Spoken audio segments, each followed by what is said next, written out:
And we're rolling. Oh, exciting. Thanks for coming by. Are you kidding me? Cheers. Cheers to you. I'm so super jazzed to be here. Yeah.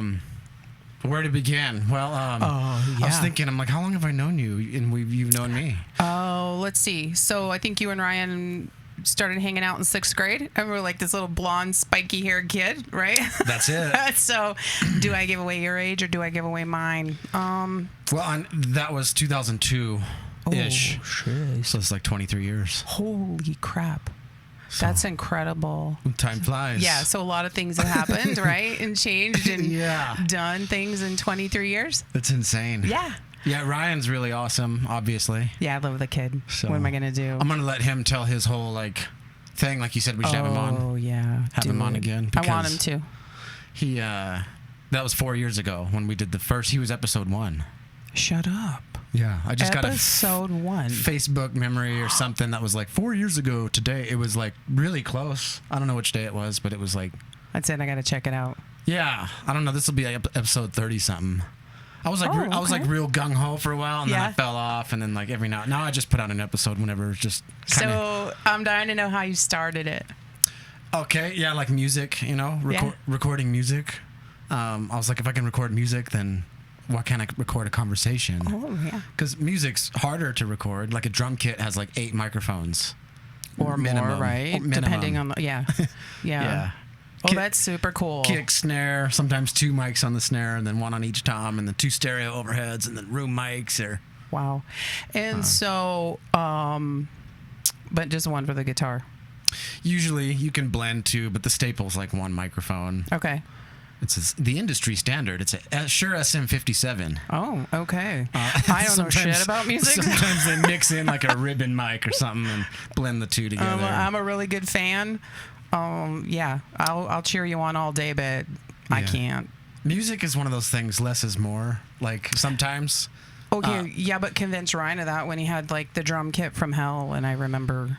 He uses all of it, though. 20 toms. That's the thing. Whatever, The thing is pushing the limits of your gear, and then realize you're oh, I've maxed out. Now I need more. Instead of just buying all of it and not knowing what to do with it. Oh, that's true.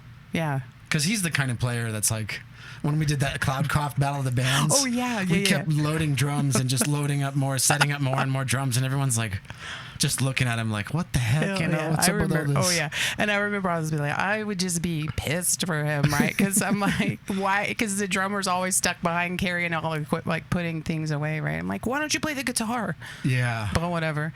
Yeah, he's super good at what he does. There's no one quite like him, and I know I'm biased because he's my friend, Yeah. But he's the guy when he's on your team, you're just you're kind of A-lister team now. All of a sudden. Oh, he's safe. Yeah, he's good. I'm serious because you go from me, a guitar player in my room, just writing songs and riffs in this library of ideas that I've collected over the years. He's pretty awesome, and so then I pitch it to him, and then all of a sudden we're a band, overnight. It's now we could, Good. because the drum was telling Amy, the drummer's the real leader. Yeah, okay. I can see that. And he's kind of like that in his personality too, I think. But anyway, I'm glad you guys are friends. So back to your question, 23 years. And it's so cool watching you guys grow up and just see how you've, morphed into your own adult person. And that's got to be a trip. Huh? Yeah, it's the best. Yeah. Yeah. Because you see it with the kids, because the adult timeline goes by quicker. Oh, yeah. Because your life experience is more digestible. The years are more. It's not that they literally go faster, but your perception of them is Agreed.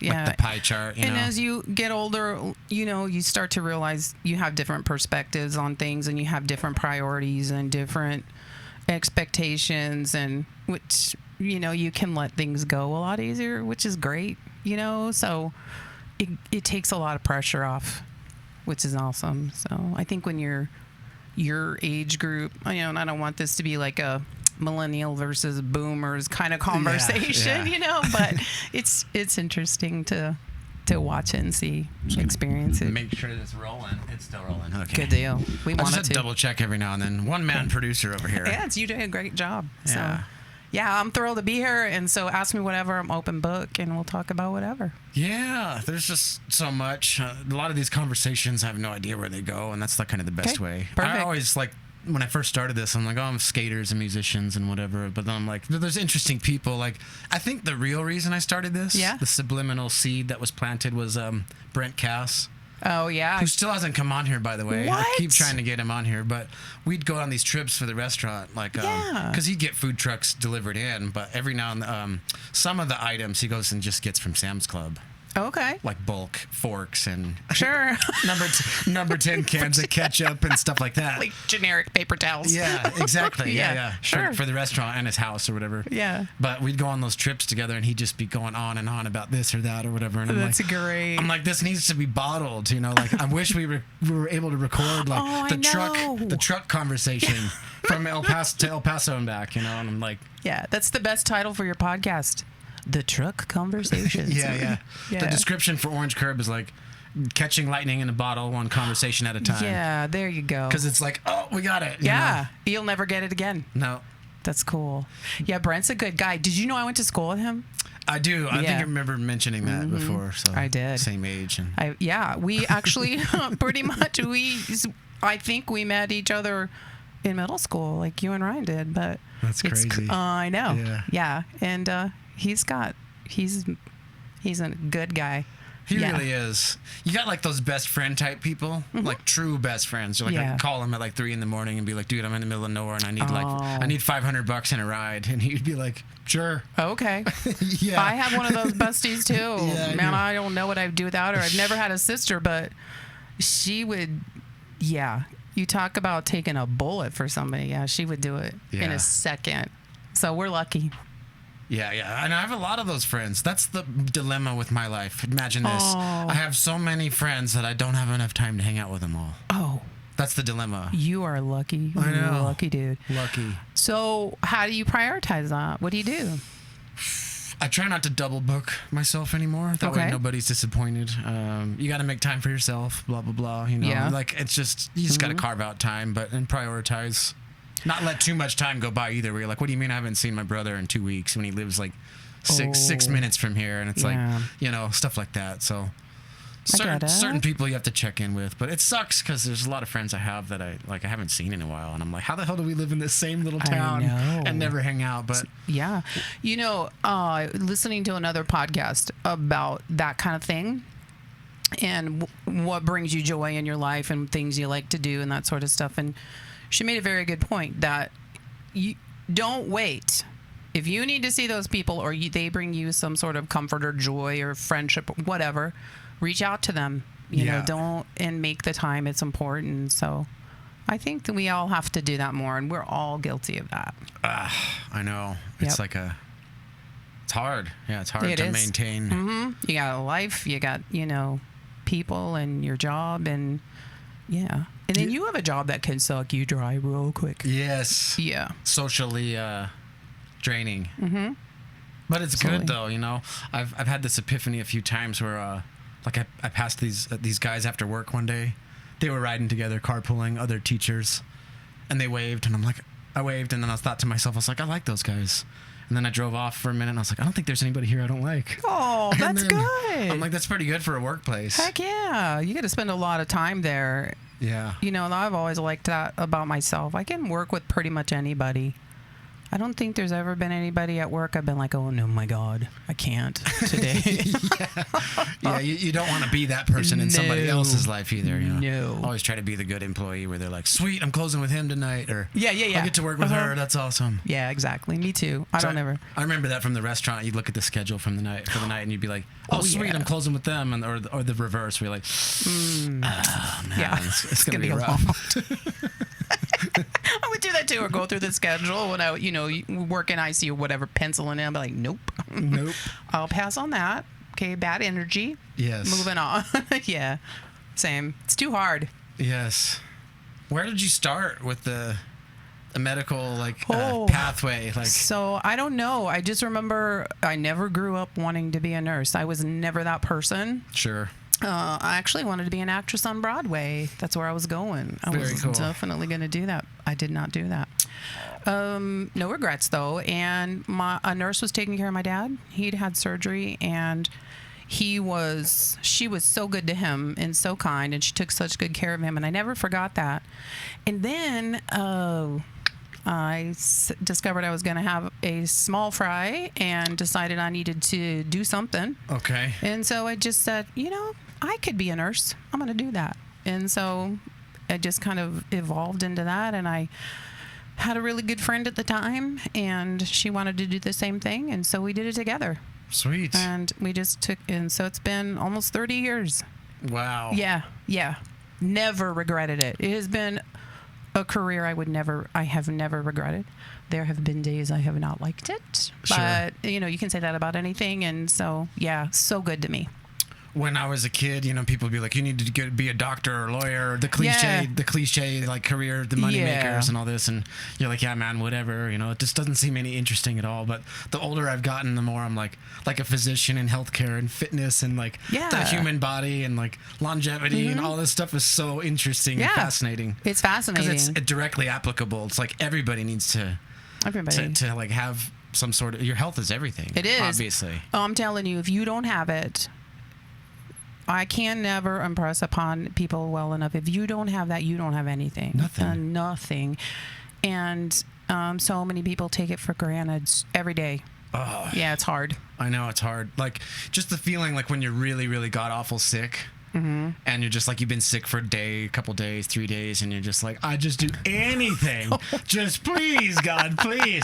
Anything just to not feel like this anymore. Exactly. And it's like, that's when you realize, like, man, nothing else matters, like your sports you want to go play or like your social activities, like all of it goes out the window when you feel like trash. You can't do anything. All you want is to feel better. Yes, that's it. And I never take that for granted for myself. I try really hard not to.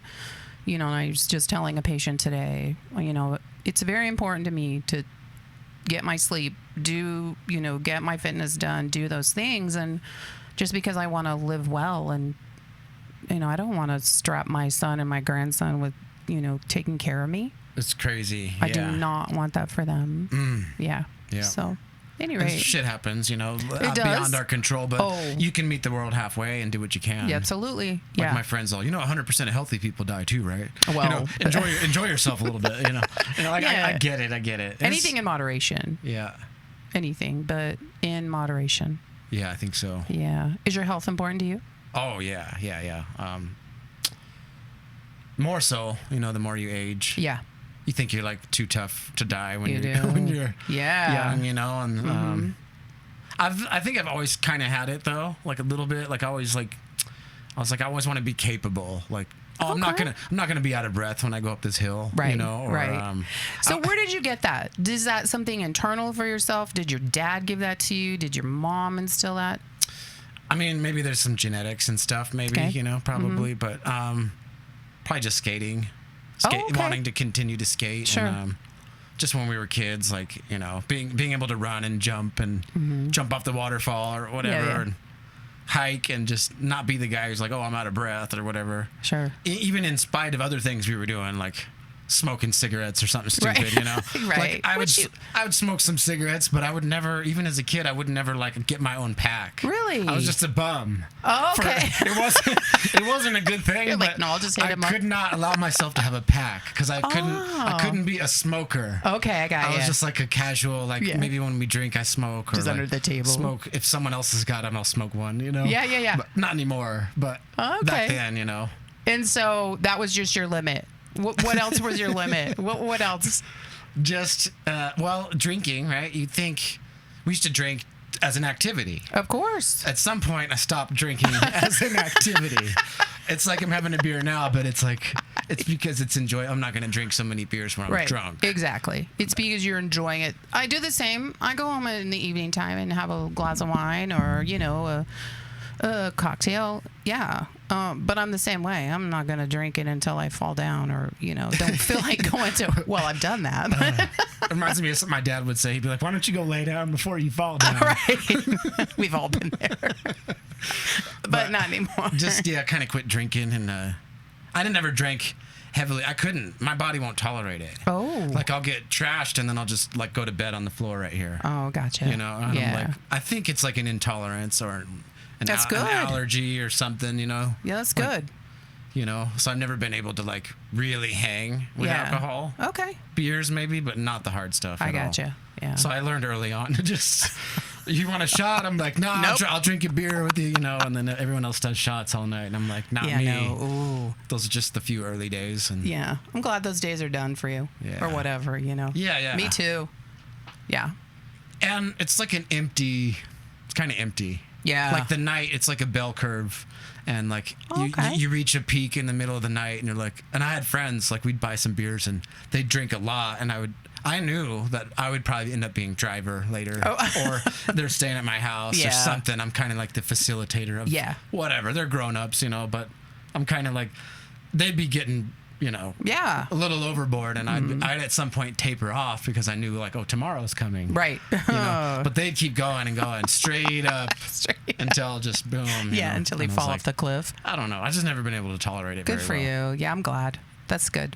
And then Amy got me into fitness. Oh yeah, because she got the fitness bug. Yep. She's killing it. Amy's a good lady. I love that about her. Yeah. Because I took like a weights class or something in school, but never took it seriously. I tell the kids now, I'm like, you have a 5-day gym membership with an accountability coach and a 5-day week accountability. Yep. Wait a minute. It's 5 days a week with a coach and accountability all built in. Yeah. I'm like, take advantage of that. I'm like, how much? Like a personal trainer. And a personal trainer. That's the other one. Yeah, absolutely. Do you know how much that costs? I'm like, yeah, man. I'm like, I didn't take it seriously. The kids are like way into fitness now. I see that morphing into that much more so, and I love that. Like Planet Fitness is like what used to be the mall, pretty much. Like all the kids go to the gym. Exactly, and I think that's they socialize, so good. but they work out. That's too. okay. Let them do it, and why not? It gets them in there. Yeah. And you never know what that might open doors for kids, that kind of thing.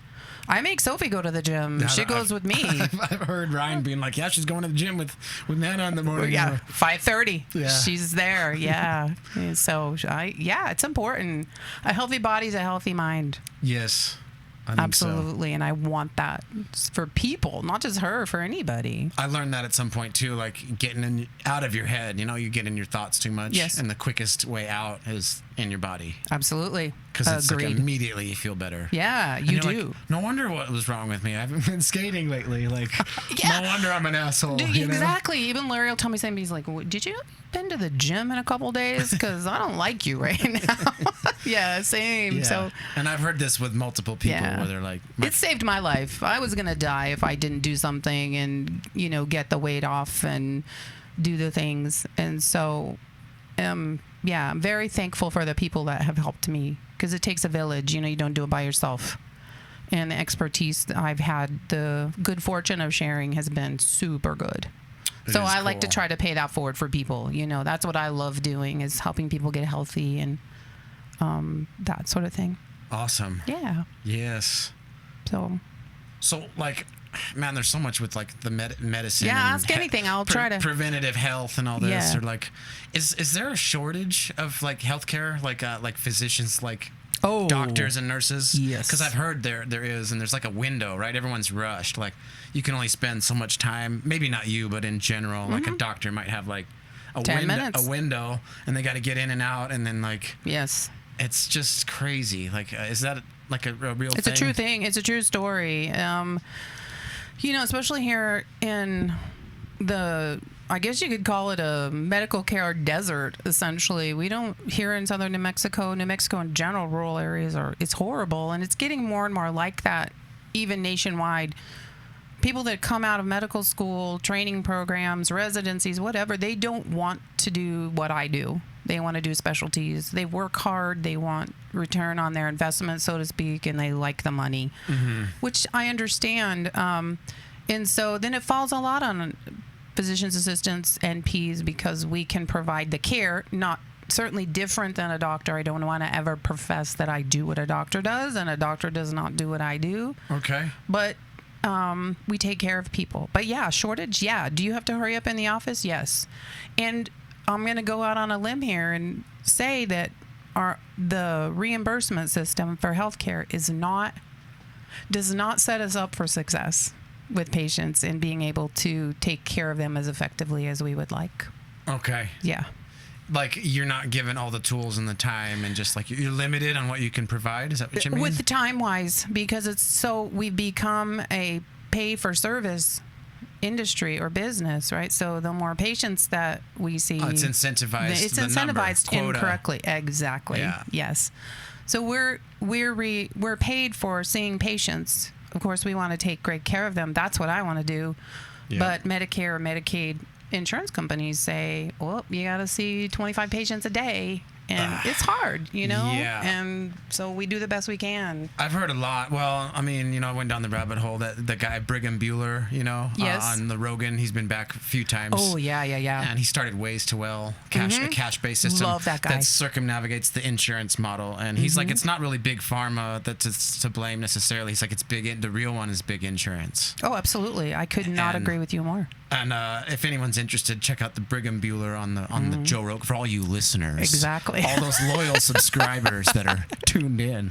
I love him, and I've listened to several of his podcasts, and so much of me agrees with what he does and what with Rogan. No, and Brigham. Brigham. Okay, yeah, absolutely. Yeah, absolutely. I want to actually go to Ways to Well maybe one day just to to get the whole. Yeah. I told Amy, I'm like, we need to go there just to get all the data on yourself. Like do the DEXA scan and the all the stuff they do, all the blood work and how much it costs. The hormone therapy, or not therapy, but the hormone assessment and all this. Find out where you're at, where your shortcomings are, and what to do to turn some dials to get optimal. Yeah, what is it like? You're on your producer board there. Turn up the treble. Yeah. Turn it up. Yeah. Yeah. Mix that shit down. So, I wonder how much that cost. Do you know? I looked a little bit. I know there's there's different services, so a regular person can do it, but then of course if you want the full shebang, there's probably some more. I'd be interested in doing that for myself. Different levels. It's in Austin. I hear nothing but good things about Austin. Hey, I'm going there this fall. Nice. Ways to Well's there. That's a thought. You might look into it early because they might have a waiting, a list. Yeah. There might be a queue that you got to get into. Maybe I don't know. I'm gonna check that out. I didn't even realize that, but yeah, I'll be there in November. Okay. Yeah. Good. Thanks for the reminder. Yeah, I want to go. My friend lives there now. One of my good friends that moved away from here, Joey D. Shout out Joey D. Shout out. I remember you and Ryan talking about Joey D. What's he doing there? He moved there. His family, some family members lived there. And he just needed to get out of Alamo. I mean, it's a good fit for a lot of us, but for him, he was kind of burned on it. Needed just something else. And so Austin's a big music place. And he's a musician. Okay. So he went out and started doing some open mics and. Oh, that's cool. He plays acoustic real good and sings and stuff and. Okay. Got himself out there a little bit. Oh, that's cool. And he just, I think he landed a pretty nice job for the city or the county. I think the city. Okay. So he was telling me he's moving downtown. He's like, no one can afford to move downtown, but this guy is, or something. Oh, nice. That's what's up. Yeah. Good for him. Something like that. Yeah. I love that. And so, I'm going to check that out for sure. I'll let you know. Yes. Okay. I want to go there too. Yeah, check it out. Yeah. But yeah, he's got a lot of information. It's a lot. It's a dark. Oh, it's a dark roller coaster of a ride, and it's a little frustrating, but it's enlightening. At least to know. The thing about it is, I think that. We in the Western civilization, I'm trying to say the word right. We're very geared to the type of medicine or what we do, right? We're very reliant on that. And if anybody thinks outside of the box or wants to do something a little bit differently, they're chastised for it. Right. And it's hard. And so I know that I try to meet my patients somewhere in the middle, right? Or somewhere, okay. Where's the compromise going to happen? Because I still have guidelines and things I know are right, but I want to try to help you get to that goal, how you want to get there too. Yeah. So that's important. Yeah, being able to meet them halfway and absolutely. Because at some point, like the good old doctor back in the day with the doctor bag that come to the family home really right. knew everybody, like one-on-one. Yeah, absolutely. And then, like you said, at some point everything became like siloed, like specialized. Yep, exactly. So then, like, you're just a doctor of the foot or the nose, ears, nose, and throat, and everything is like separated, and there's no longer a whole human being in question anymore. It's just ears, nose, and throat or whatever. Yep. And you're like, well, what about everything? It's all connected. Exactly right. That's funny that you should say that, because when I was working with, when Dr. Singh and I were in the office together, he used to tell me that those doctors are known as the partialists. The partialists. Yes. Nice. Yeah, I loved that term. I've never forgotten that. I was like, that's very true. We keep kicking around band names, and you're like, that's a good band name. Might not be a great band name for us, but just like, we're going to go see the Partialists on Friday. You guys going? You know, we always like, oh, that's a good band name. Okay, so what band names have you guys, what are you tossing around? Well, we haven't even really come out as far as... we'll keep it there. I don't know what it's going to be called. I don't know that. So what is your genre of music?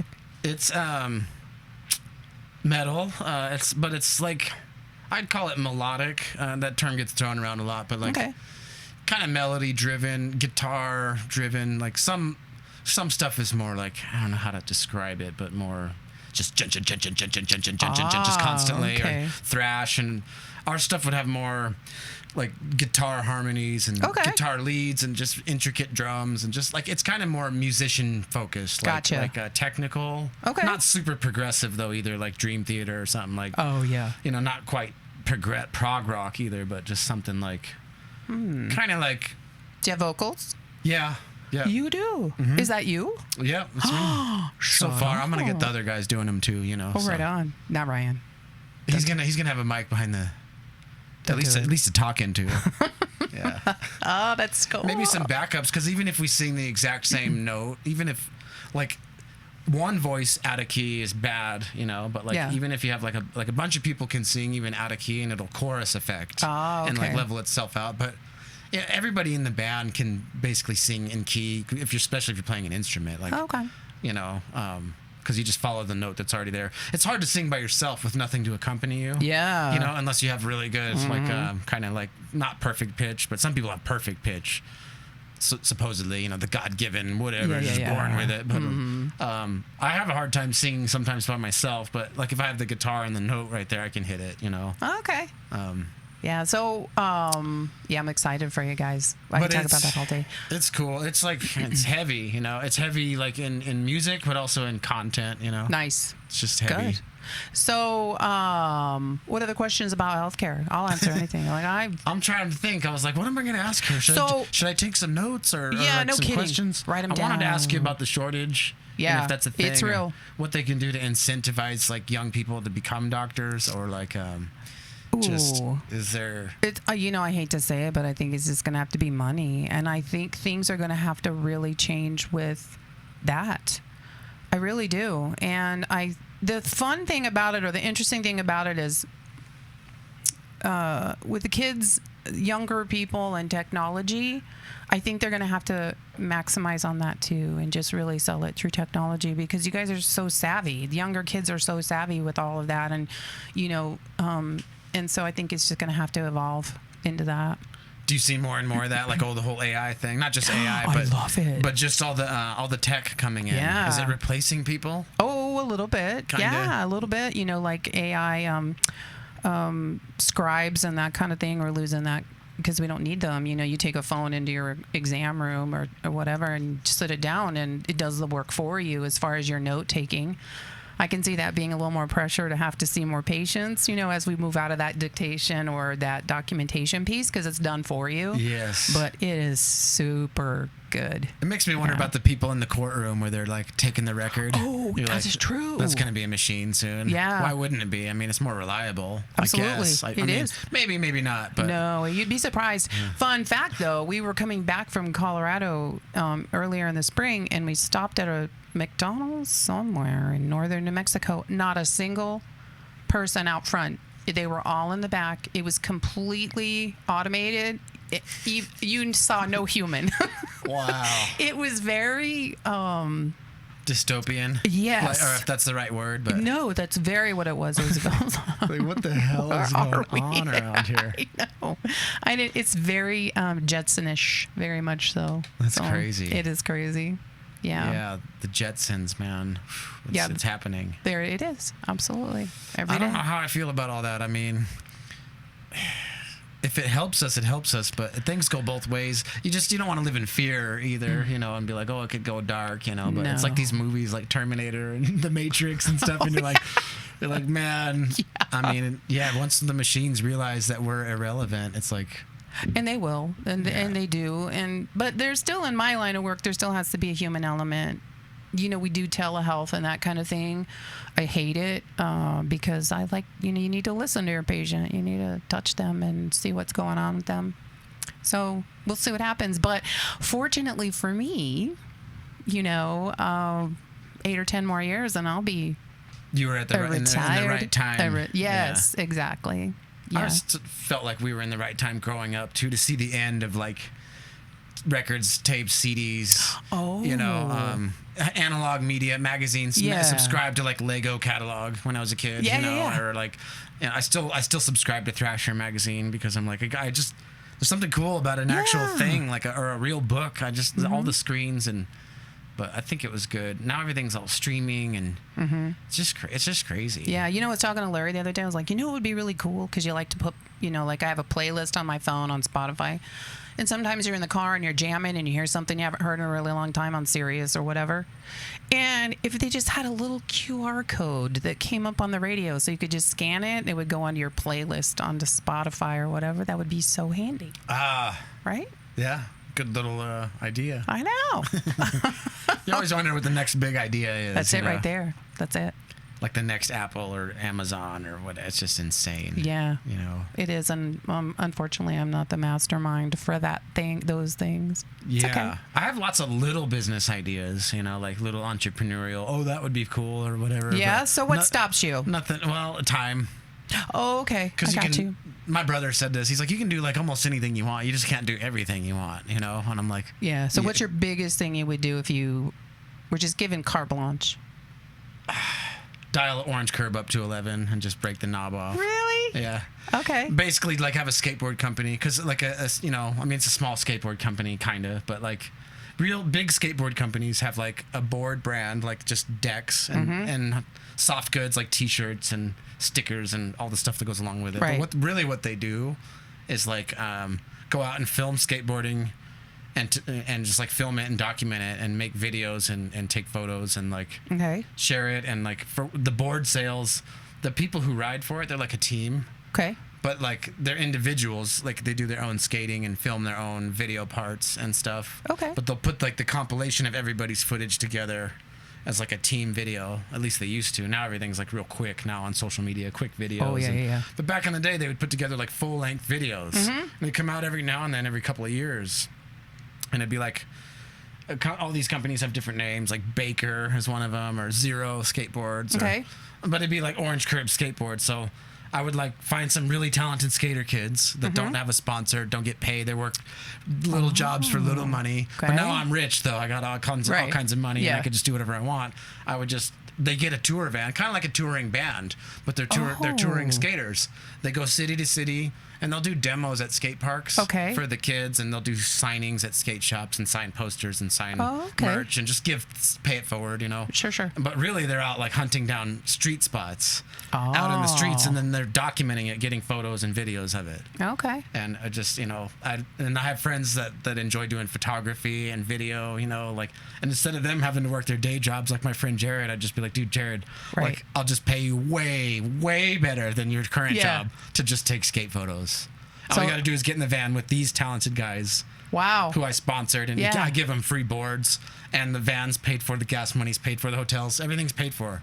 They just travel. And of course I travel with them too. I'd be like maybe a team manager, or someone's a manager, because like someone has to like figure out the reservations. And like the itinerary. Someone has to round up all the guys and be like, quit partying too hard, bro. Right. We got a demo tomorrow. Knock it off. And someone has to kind of keep everyone in the box. Yeah. I'd be like more the owner though, and I'd hire a team manager, someone else to do all that. Yeah. Someone to drive, and just dial it all up and just hook all my friends up, and like all you have to do is skate. Like you don't even have to be that good anymore. Like we don't even care because we already made it. Like you don't even have to be a good skater. Like I mean, you'd be pretty good. Like good enough to rep. Like, but skateboarding weeds out the fake people anyway. Because in order to, it's like a kung fu or something. It's like a martial art. It's like you know, back in the 90s or something, like, it was, like, very gang associated from the outside. Okay. Be like, oh, those skater thugs, those fuckers don't make anything of their lives. Like, you don't want to be one of them. Right. You know, street rats, dirty kids sitting on the curbs or sure. smoking weed or drinking or whatever. But it's, like, really what they do on the board is, like, a high-level, like, martial arts skill. Like, it's like mind power. Like, if you can imagine it, and you try it enough times, you can make the move happen, you know? I get it. And it's like, you don't have to be super strong to break through a board. That's true. You just have to, like, have the mind. Yeah. Like, there could be a young kid that could, like, shatter a That's board. true. I can't do it because I've never trained like that, you know? But I'd just break my hand if I tried it. Exactly. But there's magic to it, you know? Yeah. I could see that. Why wasn't a pro thing ever for you, or, like, competitive skating? When I was a kid, like, I'd say, like, when I was, like, really skating good, like, the best I ever did, like, at least locally, compared to some of the other kids. And, like, the other guys I grew up with were just as good as me in their own way. Everyone has, like, a different skill set. Sure. And I kind of had my own little niche and way of skating. And I always thought if you mixed all of Alamogordo's skaters together, that would equal a pro skater. Oh. Because I never jumped down the big stuff, like the daredevil shit, like the handrails and the big stairs and all that. I just did, like, grinds and technical tricks, but I have a technical skill and really good balance and consistency. Okay. And I'm like, if I could give my consistency and balance and bag of tricks to the guy who's willing to huck it and put it all on the line, you know, and like, and everybody can mix their stuff in. Some guys can skate the transition stuff better. Okay. You know, the vert and, you know, if you could combine all of Alamo's talent into one guy, that would equal a pro skater for sure. But I don't think any one of us. I mean, there's been a few that have had the potential to make it. For me, I just maybe if I like got out of here, if someone sponsored me or something, I just never sent out a sponsor me tape. But I have kids ask, like, back in the day, like, are you sponsored? And I'm like, nah. I mean, you know. And then. But I realized, I was like, we could just do our own thing. Yeah. You know, and I've always been kind of the guy that's just like, I don't know, it's like unrealistic dreams and hard work. You know? You just like, I'm going to build a skate park in my house or whatever. Right. So you did. That happened. I mean, like, it's weird. It's weird how that happened. I don't know. It's crazy. But that's what it's meant to be. That's cool that you did that. It's like a law of attraction thing. I don't know if you really, it's like pseudoscience. It's not really like tangible, but it is, though. If you tune yourself to see certain things, you'll see them. Yeah. You know, like. Okay. Visualize it. Yeah. It is true. Oh, I believe that. To an extent, you know. You can manifest other things. I mean, you have to create it in your mind first. Like Ryan, you know, he decided, or whoever's, you know, he's a great example of, like, the change that he's done. Right. It's like, he had to kind of believe it first before it actually happened. Kind of. You know? Yeah. And then the more you do it, then the more you believe it. And then, so it's like, but you have to meet the universe, like, in the middle. Oh, yeah. It has to know you're serious. You can't just ask for something and not do anything and then expect to get it. But if you're like, I'm going to carve this out, like, no matter what, somehow, it'll never look like you imagined it. No, that's very true. But you'll still end up, it will give it to you. Yeah. It will. It'll just come in different forms. You know, that's probably, I think that's true. So I didn't become a pro skater, but I still skate with all my old friends. Yes, you do. Instead of traveling the world and being around strangers or other people, I could still skate with my old friends, and I still get to make music with my old friends and then do stuff like this. And it's almost like more like I made it doing this. I think that there's different definitions of made it too. Made it, and you never really make it because you're supposed to stay hungry. That's exactly right. Yeah. Something like that. Very true. Oh, that's cool. But there's different definitions of made it, you know. Absolutely. Yeah. Like, I always thought, you know, making it was you were supposed to be, you know, this incredibly wealthy. As you grow up, I know I was very guilty of it as a young adult, you know, comparing myself to other people and where am I at in my life and why do they seem to have things that I don't have and that.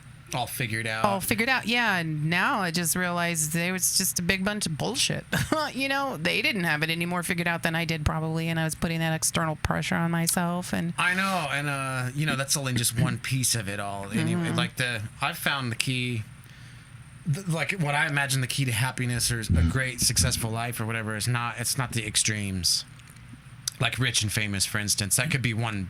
But you have to have balance. And really, it's not even just balance. It's harmony is what it really is. Oh, yeah. Because, like, you're like, you got to make money in a way because you got to do a job or something. But you got to do something that's enjoyable. You don't freaking hate it. Yep. And then that's got to play into your personal life where you could still be yourself doing whatever you do for money, or like, and then you still have your friends, you still have your family, you have enough time for yourself, like in a relationship, or you go out in nature from time to time, or whatever it is. It's the harmony of all those elements that really makes it, not just the extreme, like, oh, I'm rich and famous. Because sometimes those people who make it rich and famous, they have everything, and yet there's still something missing. Exactly. They have and then nothing. they have real problems. Yep. Because they're like, I've got everything, all the money, everyone loves me, but then I'm still empty somehow. Like, what's wrong with me? And then they go down the drugs and alcohol and suicide and all the crazy shit. And they like, do. I mean, not all of them, hopefully, Right. not all of them would do that, but a lot of them do. A lot. Yeah. And, speaking of drugs and alcohol, tell me about your drugs and alcohol. Drugs and alcohol. Tell me about. So you went to see Metallica when you were a boy with Ryan and the boys. Yes. Yeah. So what was your experience like? Because Ryan still tells me that was a lot of fun. It was. Yeah, not much drugs or alcohol, to be honest. No, I wouldn't have anticipated that with you guys at all, to be honest with you. We were minors still. Getting beer was still hard. Yeah. Sometimes we'd ask somebody. We managed to get beer several times. But no, it was cool. It was like Hollis. Sometimes he's got this outlandish stuff that you're like, I don't know if I believe that, you know? And then, but I've learned over the years to be like, nah, I mean, he's probably for real, because just when you think he's kind of full of it, it's like, nah, he's not kidding. Right. So, and I'm like, we looked into it. He's like, yeah, Metallica's going to be in Tucson. And I'm like, Tucson? I'm like, no. Because I'm like, it's always some big Houston or Dallas or New York City, San Francisco. Yep, Chicago. Somewhere that's too far for us, for a high school kid weekender, you know, or it's just out of reach. I mean, I guess we could have, but Tucson is like the only other place I knew. Right. You know, I'm like, that's true. Your dad lived there. I'm like, I know the streets. I know how to get around. You know, and I'm like, we'll look into it. And then sure enough, they were in Tucson. Yeah. Did you? So Ryan said that was probably one of the best times of his awesome. Yeah. We were in an ocean of people. That's what he said. And you couldn't stand still because the crowd would just keep shifting. I've been in situations like concerts like that. It got to be exhausting. And unfortunately, at least like it was great, but for me, like, we were up front all day, but they just took forever to come on. Oh. And by then, I was like, I had to go to the bathroom. I had to get out of the crowd. I needed a drink. I needed everything. Right. Like, it's like, I can't be in here anymore. Yeah. It was all day long. Oh, yeah. I've done that. I lost my spot. I was like, I'll never get back up to where I'm at. But I got out of there.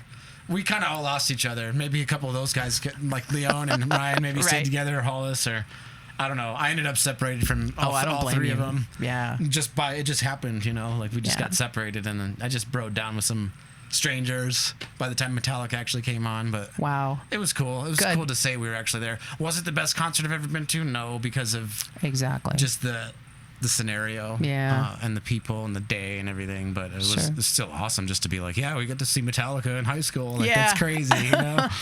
Good and deal. I want to say the number was like 125,000 people. Oh my Which at first I was like, there's no way. It had to be 25,000, not 125. But then I'm like, no, I remember that number. It was 125. And then it's more believable when you watch Metallica Moscow 1991. Yeah. And how about that? There's over 1 million. There's like it's like 1.5 million. I cannot. Can you imagine what is that like for people to come see you perform in those? It was something happening in Russia, like the end of the Cold War, or something was happening right there at the end of the 80s and 90s, right there. And there was like a politically charged time. There's all these young people, all these young soldiers, and they're all in the crowd. Yeah, it's insane. There's helicopters flying over.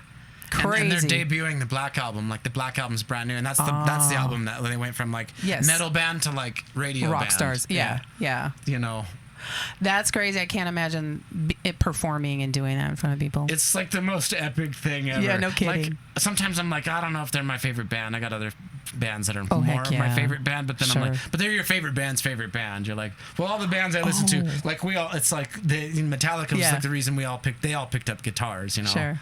Like Trivium or Shadows Fall or any of those other bands that I love. It's like, I mean, Metallica's like all of our kind of favorite band, metalheads kind of, almost. I mean, there's people that disagree or whatever. I don't think they're my favorite band, but sometimes when I see videos like that, I'm like, they might not be my favorite band, but they're like the ultimate metal band. I mean, they're like insane. Yeah, they are. You got to give it to them. Absolutely. And they're one of my favorites. Good deal. They'd be like a top contender for one of the favorites. Oh, that's cool. So. I wouldn't say they were my favorite by any stretch, but you got to give them props. Just for like what they've done. Absolutely. It's like Tony Hawk's not my favorite skateboarder. Oh, okay. But he is though, kinda. But he's like the king, right? Because it's just like the video game like put skateboarding in everybody's living room. Yeah. And like what it did, the video game like made everything. Yeah, it did. I'm gonna turn off that fan. Oh, okay. It's making all kinds of noise. It is. It's kind of chilly blowing back there too. Sorry about that. No, don't be sorry. How are we doing? You feeling okay? I'm great. Yes, I'm having a great time. We've been going for a little while. Sometimes we take a break or keep going. You let me know if you need to. Oh, I'm good. I'm super good. But yeah, where did we go from here? Yeah. So any more questions about healthcare, just feel free. Absolutely. I should have wrote some stuff down. I'm like, I want to ask her this. Okay. I want to ask her that. If you come back to it, that's great. And I mean, you pretty much nailed some things. I was gonna say maybe like, is there any? I mean, okay, you've obviously got eating good, getting good sleep, exercise, certain supplements. What would you recommend? Like people look for? Like, is there any like something that your average person, just that your average patient like. Day to day, week to week, month to month, like what are they missing? Like what are they doing wrong? Or like you know what? I think that they just don't give themselves enough credit. Or if I had to tell, literally, I promise you, I tell my patients this every day. If you pick one thing you can change or you can add to your health plan, is you better just start moving. Just start. And it is not about your weight. It is about your health. It's so important. And just control the stress. Stop the nonsense and control your stress, because it'll kill you. Okay. It really will. That's good advice. Yeah. Yeah. And supplements, hit the creatine. I've heard a lot about this creatine. Hit it. I've been on the creatine for like a couple months. Absolutely. 5,000 grams. I've heard it's milligrams good. It a day. used to be 5 grams. like a muscle thing, like in the fitness industry and bodybuilding and everything. But now there's all these studies with like brain cognitive health and cognitive awareness and just being sharp and like all kinds of stuff. Absolutely. It's super good for neurocognitive health, muscle preservation, muscle destruction. We're doing that sitting here, so you might as well do everything you can to preserve it. It's safe to take. I'm certainly not anybody else's nurse practitioner, but we talk about it in my office. Nice. Absolutely. I'm big into wellness. I love the wellness piece. Nice. So this, I mean, because there's a lot of people that they might be missing something. They might like, I don't know, like we're not as healthy as we used to be, maybe for several reasons. Maybe it's because, and I think it's what goes back to what you said, it's just lack of movement. Absolutely. People used to just move more. Kids used to move more. Yes. Adults used to move more. And like a lot of the jobs we have or the activities we do don't lend themselves to They do not. what a human should be doing. Exactly. So you have to make up for it. They do. You have to like build it in, and that's why these fitness trends are huge. And and I love that for the kids, like you said before. So keep pushing that at school too with your kids. Yeah. Yeah, if they're having a creative block because you teach art, go outside for a minute, take a walk. Yeah, I need to do that more. And do that, and just take a break for a second and move yourself. You will be surprised. Yes. Yeah. That's a good idea. I love that. Yeah. Yeah. Everything's all locked down nowadays, like the schools and stuff. But I mean, no, you can radio over and be like, we're going to be out in the commons or we're going to go outside or, whatever. Okay. You can do stuff, but I just need to do that more. Do you worry about safety at school? Not really. No, our school is pretty good, Really? Yeah. Good to know. We got security guards everywhere. They check everybody who's coming in. They walk, it's like the kids are all safe. Do they have metal detectors? Yeah, they do. But we were behind the curve, actually. Like, like a lot of schools had already done that, and like we just had got that like 2 years ago or something. So. Okay. So looking back, I think about the security guard we had when I was in high school. Yeah. Compared to probably the security guards that are there now, and I cannot imagine what he would think. Because really, he was just hanging out in the parking lot smoking with the kids. He didn't care. Not at all. He's like, what am I going to do? Yeah, I think you have DPS officers there now, don't you? Oh yeah, every school has a SRO, something, school resource officer or something like that. Every school. Well, that's good. Much. Yeah. Yeah, it's just a whole different time. Yeah, they don't allow. It's just, stuff doesn't fly. It's weird. It's like both ways. It's like they used to almost be more strict and accountable. They're finally cracking down. Like the whole COVID thing happened, and the standards just went way out the window. Whoa, like no as kidding. far as behavior, and then like every kid, there's so many of these. They call them IEPs, individual education plans. Oh, okay. And that's fine when certain kids have them, but there's just so many now. Oh, that you're like, or like just. Not even the IEP thing, but let's just say somebody has anxiety, and that's your excuse for not being able to do the things that people do. Well, guess what? Everybody has anxiety. Oh, and my that's gosh. just like being like, well, I have to eat, so I get to not do this. And you're like, right. well, everybody has to eat. Well, like, okay, you're not unique, you know? So like, just like, all of that was just very weakening the integrity of everything. And it still kind of is, but it's coming back around. Like they're cracking down on making the kids behave better and I'm glad. all that, which is good. It seems kind of lame if you're a kid, but as an adult, you're like, you guys need this shit because it's just annoying when they're not getting anything out of it if they don't have any structure. And kids, they need structure. Absolutely, and they don't even know. Yeah. They don't even know that they want it, but they actually want it. They do, because they know somebody who holds them accountable actually cares about them. Yes. And then someone they can walk all over. They know who's real. They do. Kids are not dumb. So no, they are not dumb. Okay, but here's a question for you though, because I'm curious about your thoughts. You mentioned anxiety. Is that a word that is overused? Way overused. Oh yes. Do you think it is over? And not just in the school, but in general. Absolutely, all across the board. You're absolutely right. I told a 22-year-old the other day, you're allowed to have anxiety. It's it'll get you places if you channel it. Yeah, we got to break down what is anxiety. Exactly. And isn't it basically by definition the fear of something that has yet to happen, sort of? Yes. So what that is it's like kind of showing you, okay, I was building my tiny house out there. Okay. And I started to stick my head through the frame to get a better angle. And then I was like, don't do that, because if you do that and the ladder slips, you're going to break your neck and you're just going to die out here. And so that was a future projection of something that could happen. That's true. But my mind was basically telling me, like, don't do that because that could kill you. So that might be a little bit of like anxiety, like a future projection of something that could happen. Okay, is that anxiety or is that caution? Maybe I don't know what anxiety. Yeah, social anxiety. There's different brackets of anxiety. There is. Oh yes. Like, I'm gonna go out there and look stupid in front of everybody, and you're like, what? So what?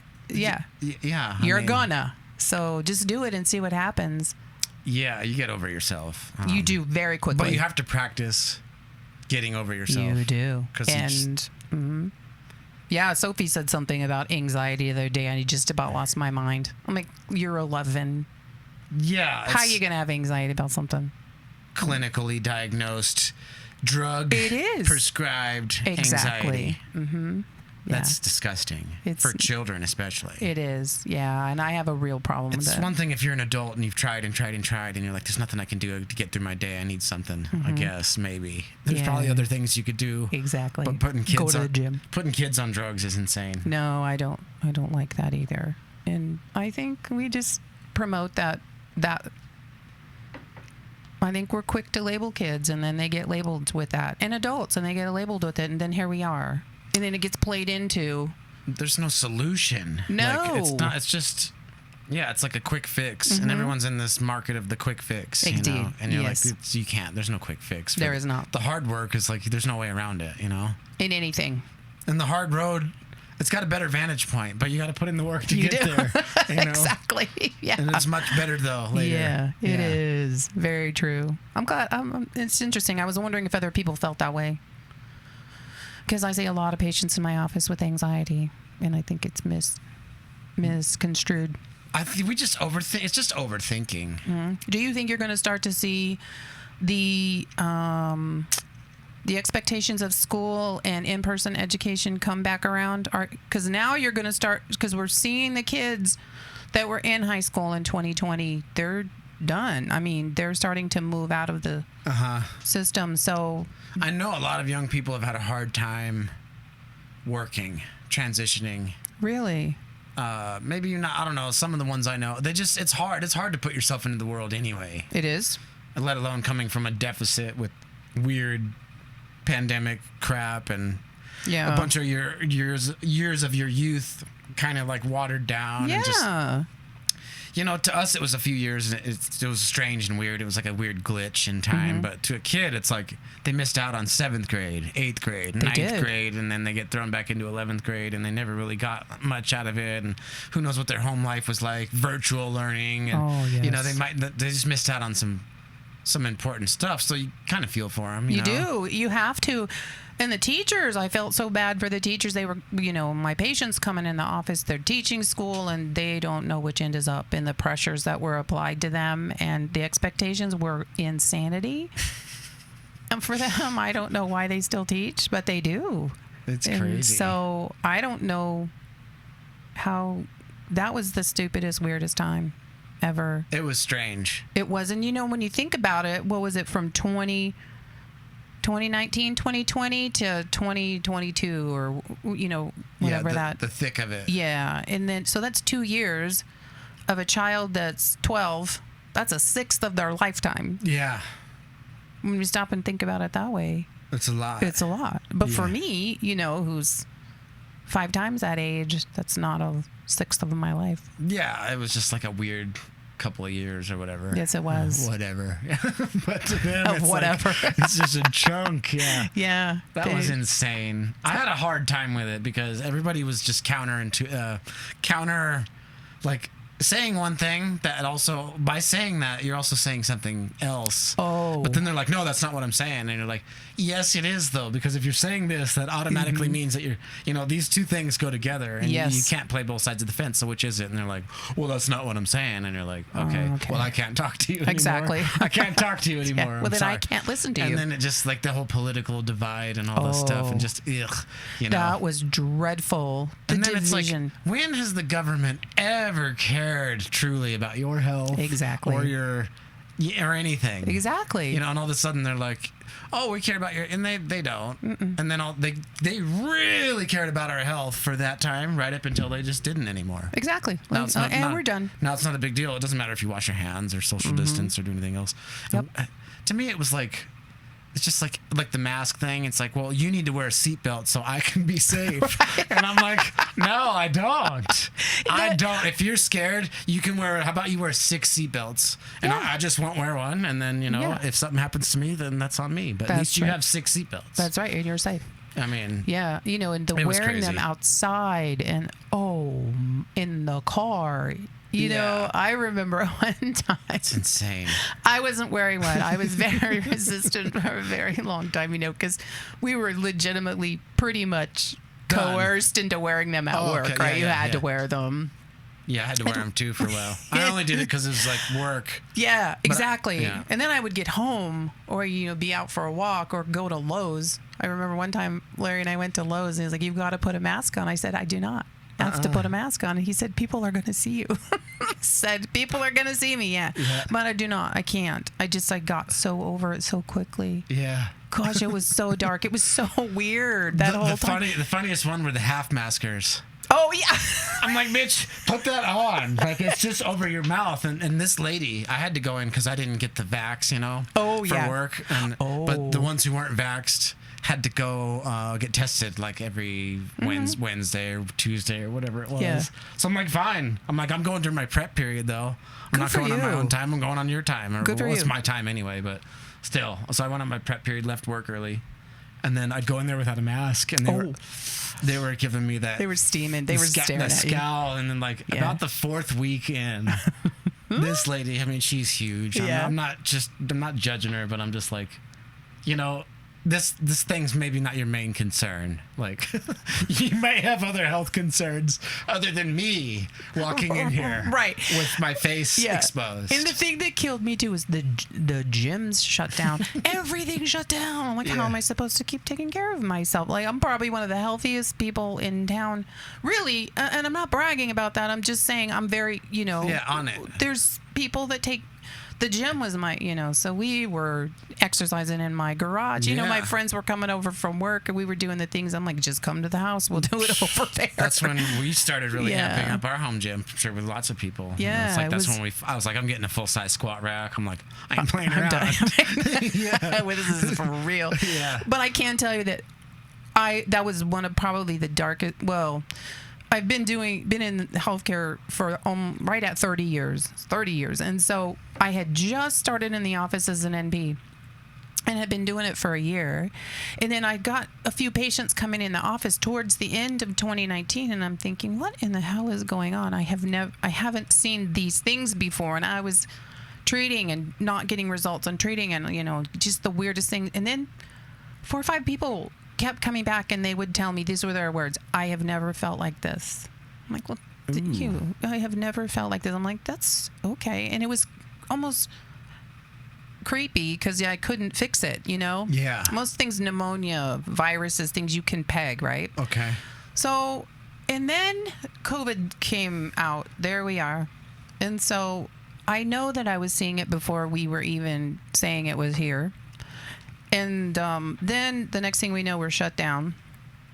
And I had not been doing the NP thing very long. And I knew that my peers were in the hospital literally, fighting for their lives and trying to figure things out and worrying about having to be quarantined from their families and their friends. And I felt like I had gone AWOL from the nursing profession because I'm in this office where there's literally just me, with like 1 or 2 patients that had the courage to come in, or we would, that kind of thing. Yeah. It was horrifically strange and dark. I almost left.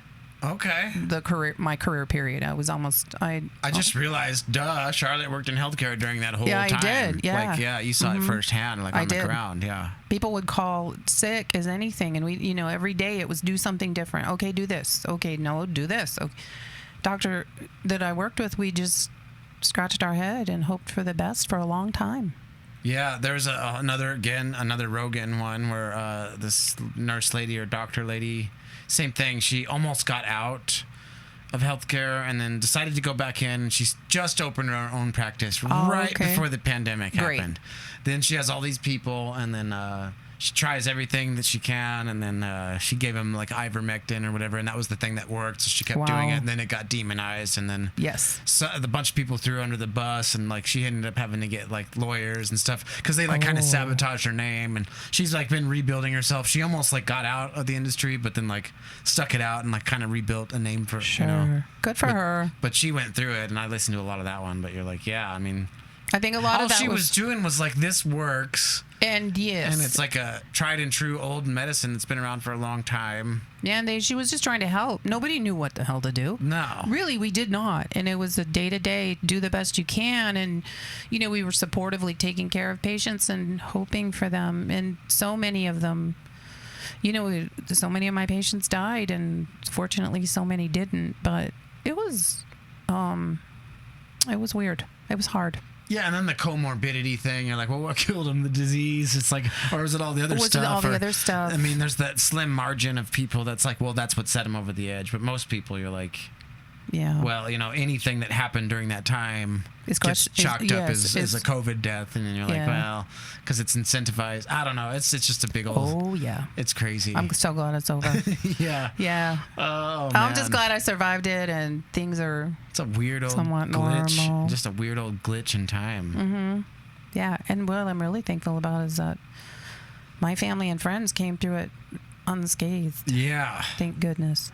Yeah, because it was scary at first, and it's the response to it that was super scary. That's the one. That's what, is the response. Just like anything else, like the show The Walking Dead. Eventually, the zombies aren't the problem; it's the other tribes of people. That's very true. You're not worried about them. Yeah, I'm not worried about the COVID situation. I'm worried about the politicians that are messing things up, you know? Those drinks are leaking. They are sweaty, right? They are sweaty. Woo. Yeah. But We ain't worried about it. no. Now the table's just cleaner. There you go. Ryan got in the cold plunge yesterday. And, he splashed some out. And he's like, oh, sorry for the mess. I'm like, just the porch will just be cleaner. But it's funny because about a year ago, we used to have to take 2 buckets of water out of there. That's what he said. Because it'd overflow. And now it's pretty much the same water I get in. He brings the volume up a little bit more than me, but not much. Wow. And I'm like, dude, we used to have to take 2 full buckets out of here. He displaces less water. Yeah. And so that's amazing. So, all right. So how did you get started with the cold plunges? And did you know that women have to use a bit warmer water Amy than had men started do? to mention that. Amy had started to mention that. She's like, I don't know if it's good for me. And she said some things about, Yeah. I don't know why exactly. A few why is degrees. That I think our core body temperature tends to be a little, I I actually listened to a podcast with Dr. Huberman, and he's a big cold plunge guy. Yeah. And he had a scientist on there that she was talking about women have to have a little bit lower temperature or a little bit warmer temperature. Yeah, a little bit warmer. Yeah. Mm-hmm. It depends on how cold. As long as, I guess the science with it is just how cold is cold. It's like, well, whatever's kind of cold for you, kind of shockingly cold. So it could be in the 50s, it could be in the 40s. If you want to go extreme, it could be in the 30s, high 30s or whatever. So what is the one I just keep mine at like 45. And then the thing's got like a 2-degree variance, the little temperature gauge thing. So it's in the hot months right now. It'll be riding like 47 because it's trying to warm up because it's hot as shit outside. Right, exactly. But it's the thing's fighting it and keeping it at 45 with a 2-degree variance. So what made you decide to start doing that?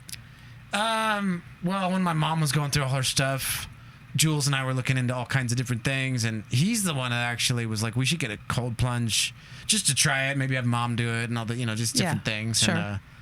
And he got a stock tank, like a Rubbermaid, a big old brown, like a Tractor Supply. Yeah. And then we put a hose bib on the thing so you could drain it out, and then but you have to just fill it up and then ice it down. Well, it takes a lot more ice than you would think. Oh, sure. In the cold months, not so much, but in the summer months or in the warm months. So we did it a few times, but every time you do it, you'd have to fill it up with ice. True. But I did it a few times, and I enjoyed it, and then I got Ryan and Hollis and some friends to try it. That's awesome. Just let's get in the cold water, just to try it. Do you take cold showers? And then I do a lot more in the summer. Okay. I probably should more often, but I do a lot lately though because it's so damn hot that I'm just. Yeah. I'll take a shower. I don't even need to shower, but I'm like, I'm going to take another shower anyway real fast just to cool off. But do you do it like therapeutically wise? Some people do it first thing in the morning. I think the challenge would be doing cold showers when it's already cold. Yeah. So that's what I need to try is as it gets cold this year to see if I can be like, but you guys got frosty. Ryan said you guys got frosty in the wintertime. Yeah. We got frosty in the wintertime. Yeah. The cold plunge sounds great in the summer, but in the wintertime, you're like, I can't make myself. I owe him a cold plunge, and I had a bet. I owe him one. I have not paid on that bet. I can't make myself. I'm a big chicken. It's like one of them things. All you got to do is get in and then control your breathing for like 30 seconds. Like the first 30 seconds, you're just all, Does your heart rate go up? But it's just like one of those things. You're like, dude, you'll be fine. Like, I'll be fine. Like, and then you're like, all right, I guess I am fine. Yeah, I guess I am. Fine. So did your heart rate go up? It will at first. Okay. Does it now still? I'm able to handle it a lot easier now. Really? But I think it's not necessarily the it's like the body's response has gotten used to it, but it's really the mind because you've been in it so many times. Just like anything. That you're like, I've just been in here so many times that I'm like, it's just another. There's still a wall you have to climb over. You're like, I gotta. Yeah. Like I'll be like, oh, I gotta go in and get my towel real quick. Oh, I gotta make sure check my phone again. Do you really? To make sure that it's not on silent. Because when I set the alarm, I don't want it to accidentally still be on silent. No, you don't. And like you'll do these little checklists to procrastinate that much longer. Yeah. But then I'm like, just get in. That's awesome. And then you get in. You always feel way better when you get out because it's like, yeah. Especially like it'd be cool to do it first thing in the morning routine or whatever. I could never really get to do the fitness in the morning. I could never really get myself to do it, but lately I have. Okay. been just like, if I get it done in the morning, then my afternoons are open. Heck yeah. And that's better for me with like seeing friends and family more, or just anything else you want to do. Yeah. And I don't have that looming over me like, damn it, I still need to work out. Plus, I'll be working out in the warehouse. It's so hot as shit in there. Oh, that's true. Then in the morning, it's a little nicer. There's no air in there? You just skate? I put a swamp cooler, like a side mount one, and then there's a fan, like a box fan. Okay. Cooler. But really, I need windows on the other side. Okay. So I can like filter the air out. Because it's got those big doors, but everything's on the one side. Oh, that's true. So it doesn't have any cross ventilation. So I'm going to put some windows in on the top, like big, long, skinny, basement windows. Yeah. And that way you can just open them up and it'll just... Oh, yeah, they're like this cool... That'll make a world of difference. It will. But it's hot as shit in there. Do you do red light therapy? I haven't. I've heard about it, but it's good for your skin. It's good for your immune system. It's supposed to be really good for you. So, yeah, one of these days I'll try that cold plunge. But, yeah, so we had the stock tank, and we had to ice it down every time, and then I was like...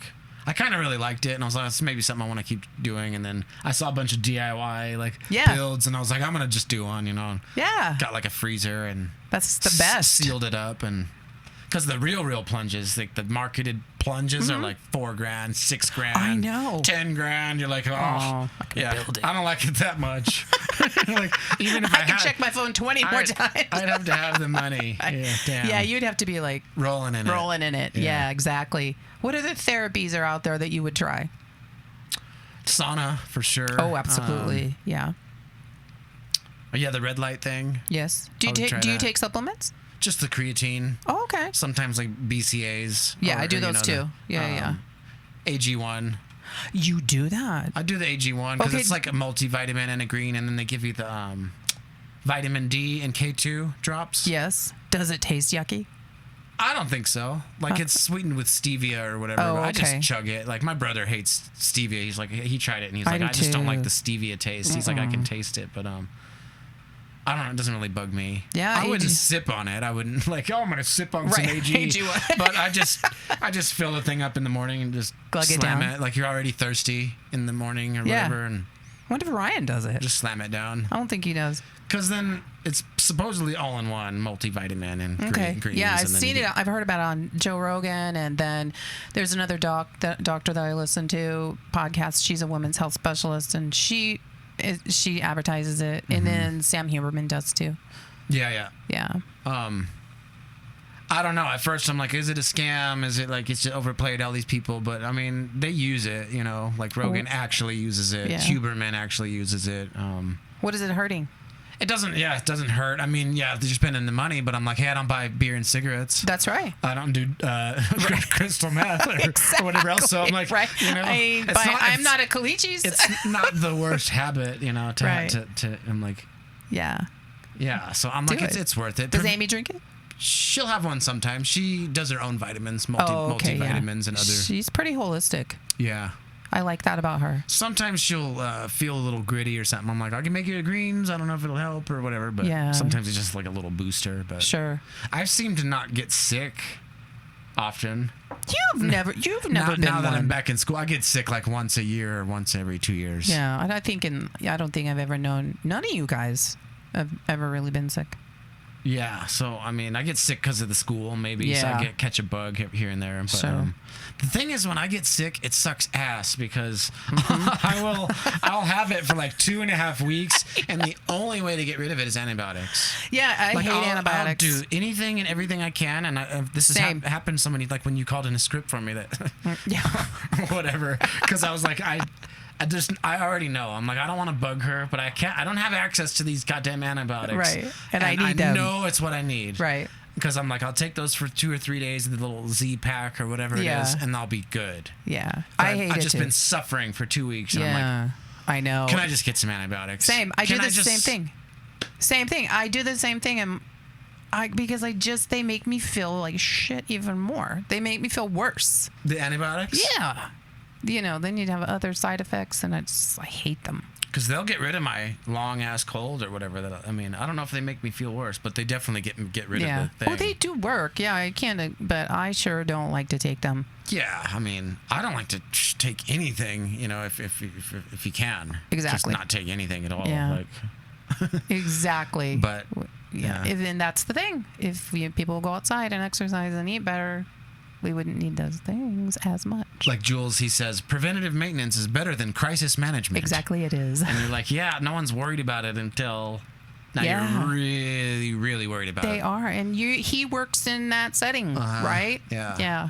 Absolutely. Diabetes. So, I mean, he's an office manager because he's done manager work, and he's great at creating like just infrastructure, spreadsheets, and signage and technical this and that. And he's just super skilled in that area. So he's a manager. Sure. But by proxy, he's learned all this stuff about diabetes and. Yeah, how are you gonna not? It's insane, though. Yeah. Yeah, that is a horrible disease. That is horrible. It's mostly preventable too, which is crazy. Yeah, like to a certain degree. Type 1, no, not but type 1. Type 2, you can do a lot to. And then if you do get the diagnosis, you can do a lot to help yourself. If you really work on it. Almost reverse in some cases. Exactly. Yep. Have you heard of that book, Outlive, Peter Attia? That's a good one. Okay, so I have not heard of the book. Very technical, but I mean, it's not exactly like an entertaining read or listen. I listen to it, but it's good. He's an interesting guy. Yeah. I've listened to a few of his podcasts too. Yeah, he is an interesting guy. Yeah, he is.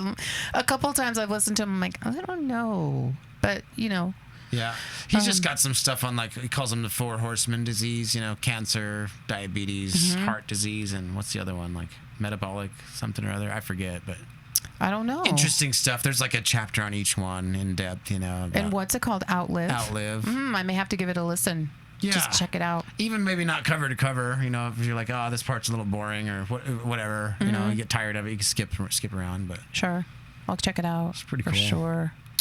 There's some good audiobooks. So, yeah. Oh, yeah. I'm an audiobook fan. I love them because you can do other stuff and, you can. Just they're convenient. Mm-hmm. They are very convenient. Although I'm like you, I have a book. If I'm in the car, we go on vacation or road trip or whatever, I love a book because I can just mindlessly sit there and read while Larry drives or whoever.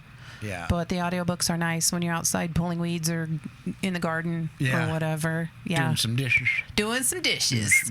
Yeah, I don't like to think I have a lot of those to do, but I do. That's for sure. So, what are your goals? What are you going to do when you grow up? I ask myself, because if you want something like, okay, we went golfing. We went to the driving range. And I was like, when I was a kid, I could hit the golf ball real nice and straight, pretty far for like a kid, Okay. Then as an adult, go back and I'm just hitting it straight into the desert. Slice. So I'm like, I need to work on my swing or this or that or whatever. But I was so focused on the swing and not hitting it into the desert that I wasn't picking a target. And then finally I was like, just hit the damn sign over there. Okay. Like, aim for the 175 sign and just see if you can hit it. Yeah, just do it. Like if I was to throw you a ball, I wouldn't think about how I'm going to throw it. And the mechanics of throwing, I would just toss you the ball because and you just send it right there. Right. Yeah. And I'm like, maybe goals can be like that where if you're going to try to get to a goal, you got to have like a target at least somewhat. Because otherwise it's just this arbitrary, like, I want to be successful. Right. And you're like, well, how do you're do not that? giving the universe or yourself or whatever the greater thing, whatever it's called, you're not giving it anything to open any doors. Doesn't know which doors to open for you. You wouldn't even know what doors are opening because you can't see them. So you kind of have to have somewhat of a target, Mm-hmm. And that's actually not as easy as you'd think. It is not. Because you're like, what do I want to do? But I've realized lately that I haven't had any long-term big goals. And I mean, I do. Like right now it's like getting the band going. Yeah. And getting out and maybe having a live band again. I'm excited to hear. An original live band with my best friends from all this time. I love that. That's probably my big personal, that's bucket list type shit. Okay. Where you're like, I want to do that. I mean, most other things could just drop off. I got you. I'll stick with that one, Yeah. But I don't know. I just want to keep going. Keep being creative. I love that. That is the best. This kind of stuff where we're doing this. Yes. I don't know. We've never just got to sit down and chill and talk like this. And I could do this all day. Yeah. I was so nervous to be here. And now I'm like, I want to do this again. Yeah. Yeah. And we should, because every time it changes, it's like, where do we pick up? Where do Yes. There could be recurring guests, I want to do it with Ryan. We should. Yeah. We'll put one of you in the hot seat and the other one on the couch and run 2 cameras. Yeah. Yeah. That'd be fun. Although I don't ever want to feel like I move in on his, you know what I mean? I don't It's not there's like that. There's a weird separation I think I need to try to respect for him. It's not like that anymore, though, because, like, you know, when you get older, it's like your mom. You're like, you guys are just best friends. Yeah, like you just hang out. You're not, like, separated by that, like, line, kind of like when you're a kid anymore, you know? True. I mean, maybe there's always a little bit of that, you know, that relationship, and there's those memories, but where you're at today... It's just, much different. It's two adults, two friends, are just looking out for each other. Yeah, exactly. You know, he would do anything for me. If he was going to just continue to play the game with only a handful of players, he would pick you as one of his people on the team. Same. You know? I would do the same. If all the people in the world, he's like, who can I play the game out with? You know, you'd be on the list. So. Oh, that's good to know. It wouldn't be any weird at all. Yeah, he would feel the same about you. Yeah, absolutely. Yeah. I mean, I'd pick him too for sure, especially now. Yeah. Especially now, because there's something dangerous, satisfyingly dangerous about a person who's driven. And he is. It's like, it's fire, you know? Yeah. I'm like, this fucking guy is driven now. Yeah. And it's like, it's intoxicating a little bit. I'm like, I want some of what you're right. It's like, can I have that? Having. I know, same. Yeah. You know, and he's like, what's the word? The term I heard the other day, strongly humble about it.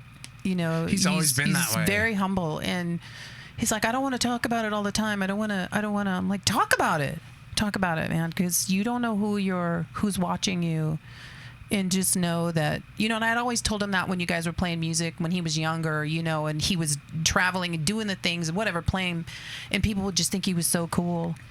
I was like, don't ever take that for granted, and you always make time for that, because you don't know who you have inspired to do something. And that's important. And you don't know what other people see either. Right. Yeah. Like, you're like, to you, it's like nonchalant, and you're like, oh, this is just whatever. It's not that big of a deal. But to them, they're like, no, like you're gifted or whatever. Yeah. Like, acknowledge that. Like this one old dude, I took this community college painting class. Yeah. At the end of my associate's degree. I tried to do art, and then I was like, I don't really like it, because I didn't really like the first class I took. Okay. But towards the end, I was like, I need like a couple filler credits. I'll take a painting class. And then the professor was really cool, and he kind of he gave us some direction, but then let us do our thing, you know? Yeah. Which is what I wanted. And I was like, just studio time, headphones, painting. Sure. Just chipping away at some college credits, you know? But then there was like critiques and this little community vibe. Yeah. And there was this old man named Marvin, and he was like in his 80s. Oh, and wow. I was like 25. I was like 24, 25. And so he was like significantly older than me, you know, lived like several lifetimes older than me. Sure. But he'd look at my paintings and be like, that's amazing. He'd be like, and then one time he's like, you need to keep painting. He's like, you need to keep painting. And I was like, thanks, man. You know, thanks. But I was just like, I don't know, Marv, whatever. But then later on, I was like, maybe there's some merit to that. Like, maybe I should take the old guy who's seen all this lifetime seriously, because he's like, it's not like, I don't think I'm some expert, whatever, and still don't, and probably never will be, or whatever. Those who can't do, teach. Right. That's the joke. But now teaching is its own art, you know, of course. It is. Because you could be a great artist and be a shitty teacher. That's exactly right. Or you could be a shitty artist and be a great art teacher. Yeah. Or anywhere on the spectrum, you know. Absolutely. I agree. But Marvin might have been one of those influential characters that somehow... Do you still know if Marvin exists? I saw a memory, or like a birthday notification or something come by, but it was this old picture still. I don't know. Yeah. Like the likelihood is like, I don't know. He could still be out there. Okay. He moved to Florida. But he left an impression. Yeah. Because he's like, you need to... Basically, I didn't say it like he didn't need to keep painting, but it's like his message to me was like, just keep creating. Yes. You know, whatever that means. When did you first discover you were creative? Oh, speaking of that. So a patient of mine is a photographer, learning photography.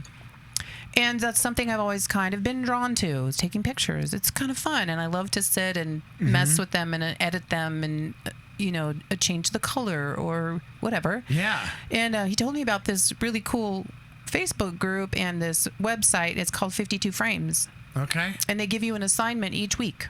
Nice. And you have to, during the week, you have to take a picture that is like last week it was abandoned, and it can be anything that connotates abandoned. Or this week is shooting, what is the term? I'm still learning. But it promotes you, and it's fun because you post your picture. You're incredibly vulnerable. You put it to this website, and then people critique you. They give you advice. And so it's a fun way to learn how to do something better. Yes.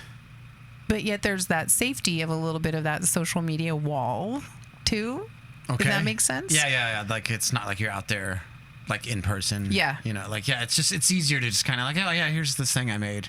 Yes. And it's fine. You know, it's digestible and everyone's doing it. Mm-hmm. It's fun. So you're doing that? I'm doing 52 frames? Yes. 52frames.com. It's there's some beautiful art on the pictures. Sometimes that's all you need is a prompt, like just a quick little, like, direction. Yes. And then, because there's a great video called Embrace the Shake. And this dude had a jittery hand. He used to do pointillism. He used to just do stippling, point dots. Oh, okay. Dots that make huge images, you know, wow. Pixelated pointillism. But then he had like a neurological thing, and the doctor was like, well, why don't you just embrace the shake? And he's like, I didn't really go to the doctor for advice, but okay. Oh, okay.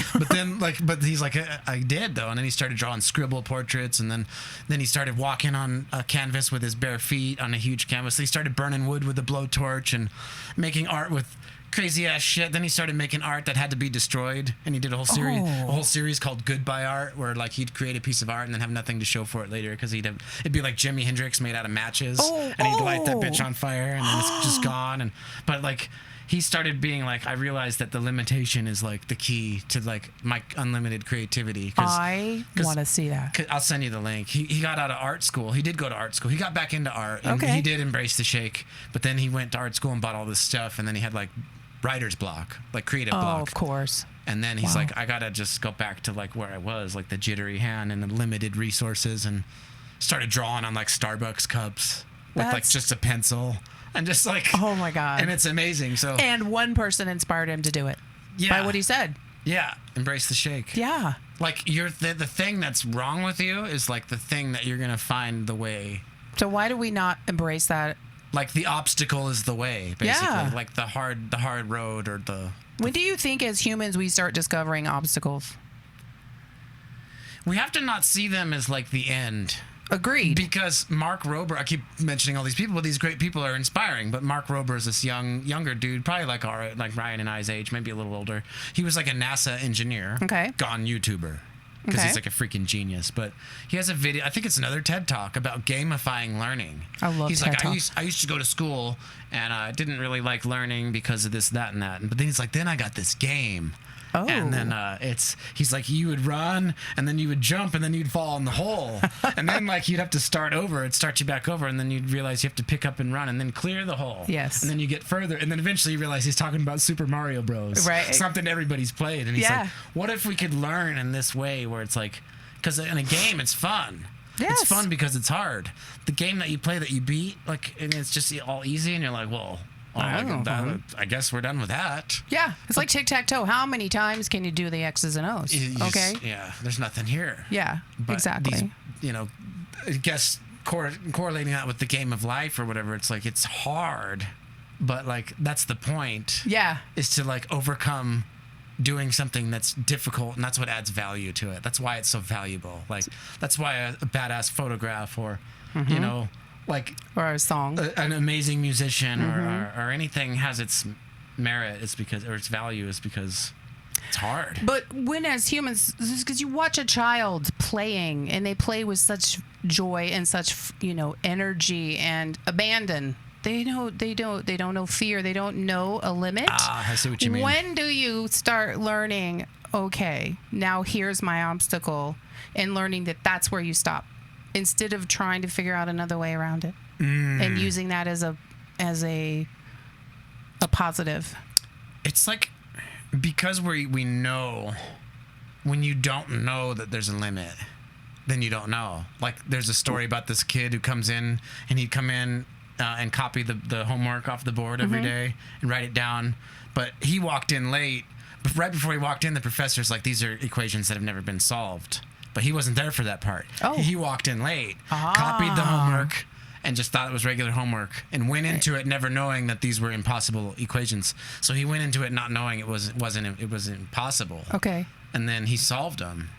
That's incredible. Yes. And so maybe the kids just don't know. Like, their ignorance is what just allows them to. Right. I don't know. What do you learn? I don't know. That's a good question. Yeah. When does that happen? When does that happen where you're like, oh, I can't do this? Yeah. Or That's too hard. Okay, take this for example. So you're at the gym, you're loading your weights, right? You're putting your plates on your bar or whatever, or you accidentally pick up a 35 instead of a 25, and you're standing there bicep curl, you're doing your curls, and you're like, oh, that was 35, and I didn't even realize it. Yeah. Or your trainer puts the weight on for you, and you don't even pay attention to it, and you're like, oh, I never was able to do an 85 assisted pull-up before, because my mind doesn't stop me first. It's like the placebo thing. Yes. You're like, you didn't know any better. Like, that wasn't liquid luck. It was just water. Right. But you thought it was. So yes. You played a good game. Yeah. And who I think really have it better than anybody and really live are people that really just, maybe people that are less intelligent than others or have learning disabilities or genetic defects. They just don't know what they don't know. And exactly. I think sometimes they're the ones that really have better situations. The genius, kind of like the autism thing or something. Like there's this kid that could fly over a city and just draw it, like photorealism. Yes. And he just flew over the city once, and he could just draw it out. Yeah. And you're like, that's incredible. Rain Man, and they don't know. Yeah, that's crazy. I mean, I don't know. I'd have wondered. And what makes some people successful versus what makes someone successful at losing weight or overcoming a mountain of some sort and other people just can't? Where is that breaking point, that tipping point for people? It's interesting to me. Yeah, and everybody has a different thing to offer, and it's like sometimes that's not the thing that you're like, well, I want that. I mean, but it doesn't mean that you can't have that, or maybe that's not the thing for you. Yes. It's just a different spoke. Your line is over here, and that's we don't we can't be everything, No, we can't. Absolutely, we cannot. Some things you just can't do. And we don't need to. There is a hard ceiling on some things, but not most things. Most things you can. I don't know. I think I have a lot of hard ceilings. There are some definite, just, I don't know. I've broken a couple, but most of the time, you just got to keep trying. Yeah. Yes. Mm-hmm. What about you? What do you want to get into? I think my photography recently in the last several years really started the sport of shooting and loving that so good and getting better at it. And I'm actually I haven't thrown this out there yet. I've been tossing around maybe some shooting in the Senior Olympics and maybe taking it to a little competitive level. Oh, yeah. Yeah, we'll see. I don't know. This goes back to the goals thing too. Like, it's kind of cool. Like, I think I need a new fitness target. Like I did. David Goggins does this crazy ass run. It's called 4x4 by 48. Oh. Run 4 miles every 4 hours for 48 hours. Oh my gosh. So it's like 12 runs. It's 12 4-mile runs in a weekend. And I did it one year, but I didn't run. I hadn't had much running experience. I want to do it with bike riding. Okay. But I was like, 4 miles isn't that far on a bike. No, it's not. I was like, I found this good loop, and it's basically 10 miles. Okay. So I'll do the 10-mile loop every 4 hours. There you go. And that'll be 120 miles in a weekend. Did you do it? So I did it, and except for one round, I missed one round because I slept too long or something. Mm-hmm. But I'll just do 2 loops on the next round. Okay. But I did 120 miles in the weekend. There you go. And you're like, that was cool. Mm-hmm. You're like, I don't know why, but a lot of people can't say, oh, listen. It was just cool. Like, I was like, I've never ridden 120 miles ever, let alone in a weekend. 48 hours. Have you ever run a marathon? I haven't yet. I looked into it a little bit. I've started doing a little bit of running. Yeah. Just to make sure that that's I can. a thing. That's for real. Yeah. 2012, I did a marathon. Full 26.2. 26. Mm-hmm. I did the Nike Women's Marathon in 2012. Oh, shit. Yeah. Yeah. That was a day. Yes. I trained for that. I was seriously running, and I had such a good pace. And then, just kind of hit the wall at about mile 15. That's what they say. And it was, spent a little time looking for the bathroom. That's a real thing. Yeah. So train for that, and then some pain. And then the last 3 miles, it was by the ocean, and it was beautiful. And so I made it. I was never so happy to cross the finish line in my life. That's a thing, because it's exponentially harder, and then all of a sudden everyone talks about that wall. Yes, it was the wall. And it's a mile whatever. Oh, and then it was so a mile frustrating. Whatever, you're just I don't know why I'm doing this. Exactly. Mile 15. The simple questions. Yeah. You got to listen to those Goggins books. I will. Yeah, I'll check it out. It's dark as shit in the beginning, the first chapter or two. So really, it's like you'll recommend this book, but he's got to set the foundation of where it came from. Ryan's listening to one of those. As a matter of fact, I started listening to it. It's on my playlist. That one. This one. Can't hurt me. Oh, it is dark as hell. It's dark as shit. But if you could just get through the couple of chapters. Yeah, that dude had a life. It gets better. He had a life. It gets better. Wow. But he ends up getting into marathon running. He's nuts. He's nuts. I wonder if that's what's inspired Ryan. He disappeared. Maybe. I put him onto that book. I was like, dude, you got to hear this. Yeah. I kept telling him about it even a while ago. Like even before Ryan. Oh, okay. But then, like, one day we were sitting on the porch. It was that day we ran into you at Walgreens. Okay. At Albertsons. I always call Albertsons Walgreens. I get it. Because they used to be the same. Yep. You know, but... they sure did. It was that day. We were listening. I was like, dude, you got to hear this. Something brought it up. And every now and then I'll go back to these snippets, and I just started playing it for him. And you could tell he was just like... Yeah, I'm listening to that. He's like, I'm going to download that right away. And I'm like, dude, I told you, this shit's gold, you know? Especially with where you're at. Like, it's not... You've already started doing all this all by your, on your own, and then now this is just going to be like confirmation. Yeah, it's just going to help you even more. In it to win it, I think. Just dial it in, but it's satisfying seeing him like burning like that. I know. You're just like, I'm so happy for him. Yeah. I can't thank you enough. He's going to be a monster on like lots of levels. You are the brother he never had, my friend. Oh shoot! I hope so. Yeah, absolutely. And so, if you could change one thing about yourself, what would it be? Oh, nothing now, really, other than I don't know. It's just hard because you don't want to critique yourself too hard because it's part of your story. Right. Good point. There's a few things that you regret, but basically, I mean, maybe go back in time and just not be mean to people. The simple things, just the stupid mean shit that I did. Yeah, like in high school and stuff. Yeah, just unnecessary. Because, that's just whack. But I make up for it now. I actually had a period. All I can do is make up for it now. That's right. And just treat everybody with like kindness and inspire, and then especially with the kids, and just set the example, and just like like all that. Good for you. Just give it back, because it's like having been on the other side and just like Same. I would never. I went through a period of that when I was in high school. Kind of bully kind of thing.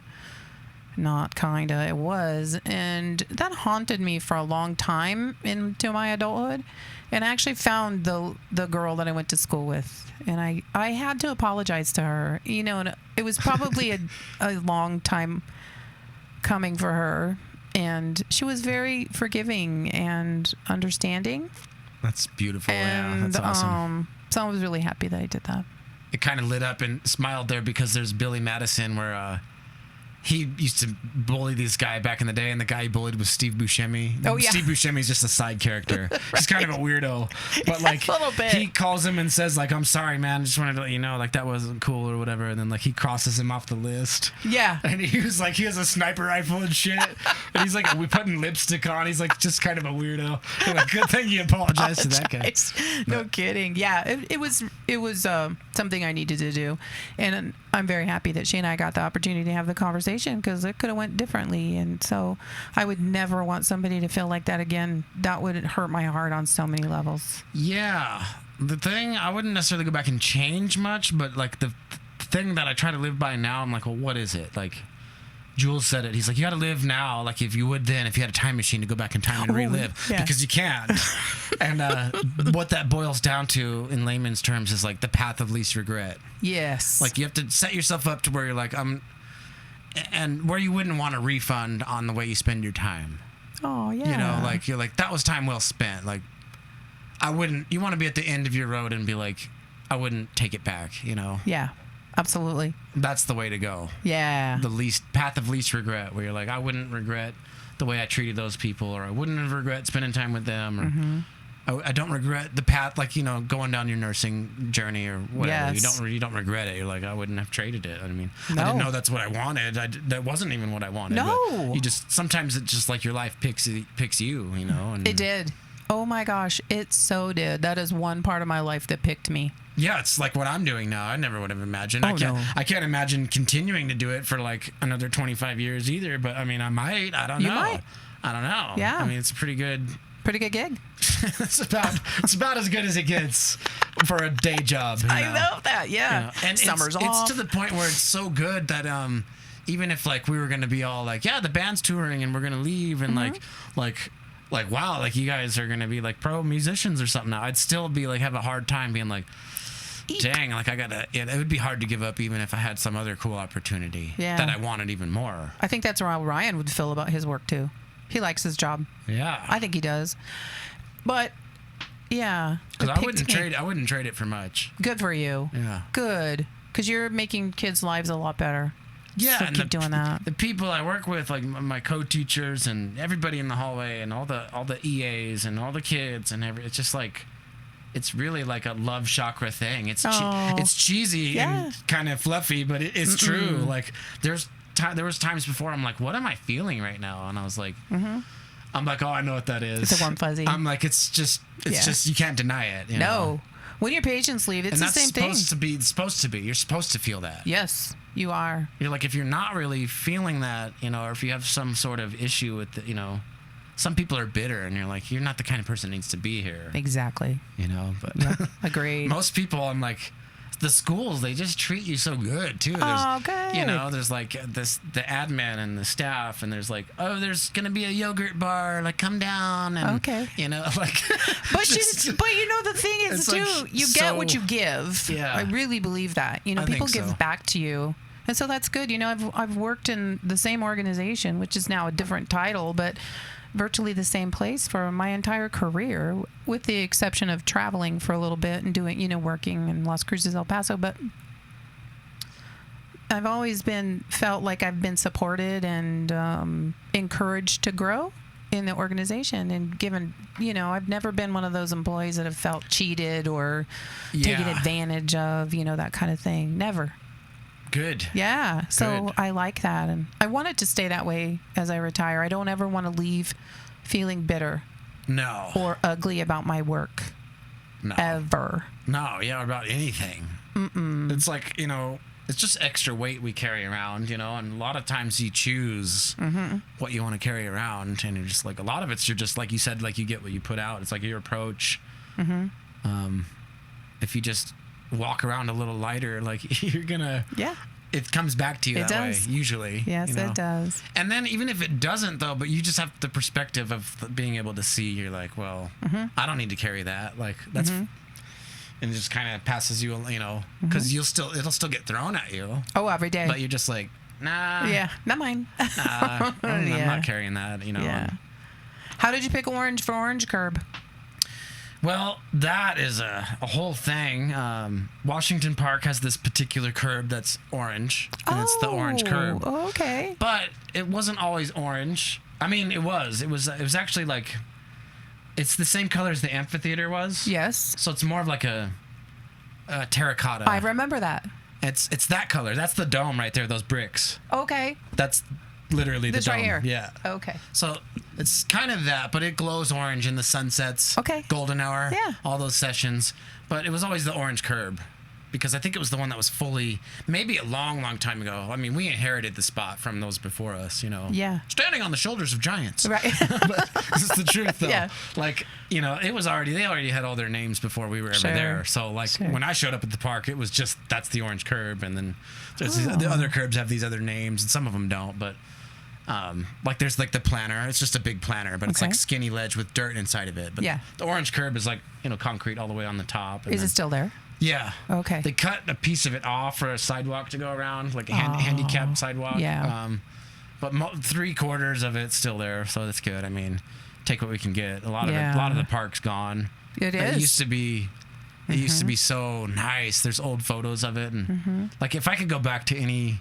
I mean, there's lots of places you go back, but I'm like, man, I'd love to go back to Washington Park when it was first made. Yeah. Like in its full, like when the amphitheater. I dug up some old articles, like it's like 1969 or 70. Is that when it was built? It was when the amphitheater was built. I found like the scaffolding There's photos of it with the scaffolding still up, and they're like building it. I did not know that. And it's dope. But I would love to go back and be able to skate those curbs when they were still square. Oh yeah. Because that's the reflection on one of the curbs, that chuffed straight piece. Yeah. That's like what happens to the side of them after years and years and years and years of skating them. I'm skating. And if you can still skate a rounded curb like that, like you got extra skills. So like we're pretty raw around here. We're skating these old ass curbs that are like. That's great. They're not square anymore, but. Do other skaters from other towns come here and be like, what the heck? Do they try to skate it? Yeah, and good skaters from all over understand curbs. There's curbs like that all over in San Francisco and other places and big skate places, cities, street spots and other places. Okay. There's other places that I've skated that have Washington Park vibes, like because you've been a lot of places to skate. Yeah, not enough, but maybe that's some more goals. Skate some more places before it's like the window closes as you get older and older. With your athletic abilities. No kidding. So to speak. The joints don't feel as good as they used to. When you slam and come back from it or whatever. But, sure. But the orange curb was already orange curb. Okay. I don't know. So you why. didn't name it. I just kind of used it as like a skateboard company name. Got ya. Okay. And then Chop Dog, I got him from from Washington Park. Did you? Our old friend Eric Grant, actually, these punk rocker kids were like, does somebody want a dog? And I already knew. I'm like, I can't have a dog. Like, if I show up at Rick's house with a dog, he's going to be like, no, fuck it. Right.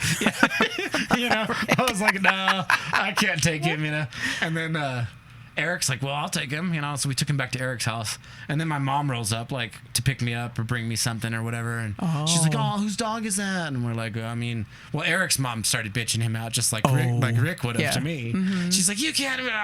So we're standing out front, and Eric's like, I don't know what we're going to do with him, whatever. But my mom knew that I wanted a dog. I didn't even know I wanted a dog. I didn't know I really wanted a dog, but she knew I wanted a dog. But you liked that dog. But I liked him. Yeah. And so we took him home. How long did you have him? And then we had him overnight, and then Rick took him to the pound. What? And then my mom went back to the pound a couple times to make sure he was still there, and then by like the third day or something, she like went to his job site and just went off on him and was all like, I'm getting that fucking dog and I'm taking it home, and she took him home.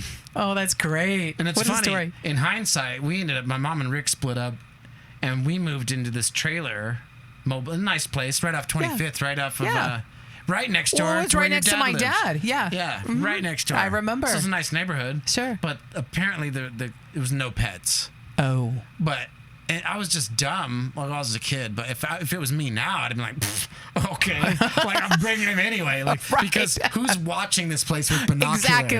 Right. Nobody's watching us. I would have just brought him anyway. But we left him at Rick's because Rick had that big, beautiful yard. Yeah. And I'd go back and pick him up sometimes, but I kind of regret not having him more often. Yeah. But I did go back a lot, and like he'd hear the car coming around the block. And he'd be all like running around the yard, waiting at the gate all for me, and he'd run and jump in the car because he knew we were going on adventures and shit. And sure. I'd take him out, but I got him from Washington Park. I love that. So that's why he's on the logo. And then the shades. Yeah. The shades, I put them on him one day.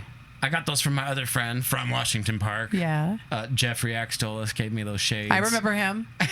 and then I put the shades on Chop and snapped a picture of him with my old cell phone, like the first flip phone I ever had. Okay. And it was just this, I don't know, it was just a golden one of those photos. It was just like awesome. I don't know how I got that photo of him. It was just perfect. Sure.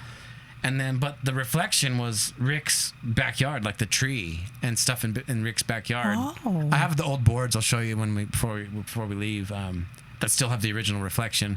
But then Jules is a Photoshop wizard. I'm like, dude, put like Washington in the reflection when we built the orange curb logo. And then I think I thought about like old football teams. With the round, the jersey. Yeah. And then they make vulcanized shoes. The Vans and the Chuck Taylors have that little stripe. Yeah. Which I'm like, is total skate shoes. I'm like, it's like a vulcanized sole. It is. Around it. And then all of that and the color and... Perfect. It's just so much behind that thing. That's cool. I'm happy to know that. That's so great. Yeah, because we have the stickers. We have some, some of the...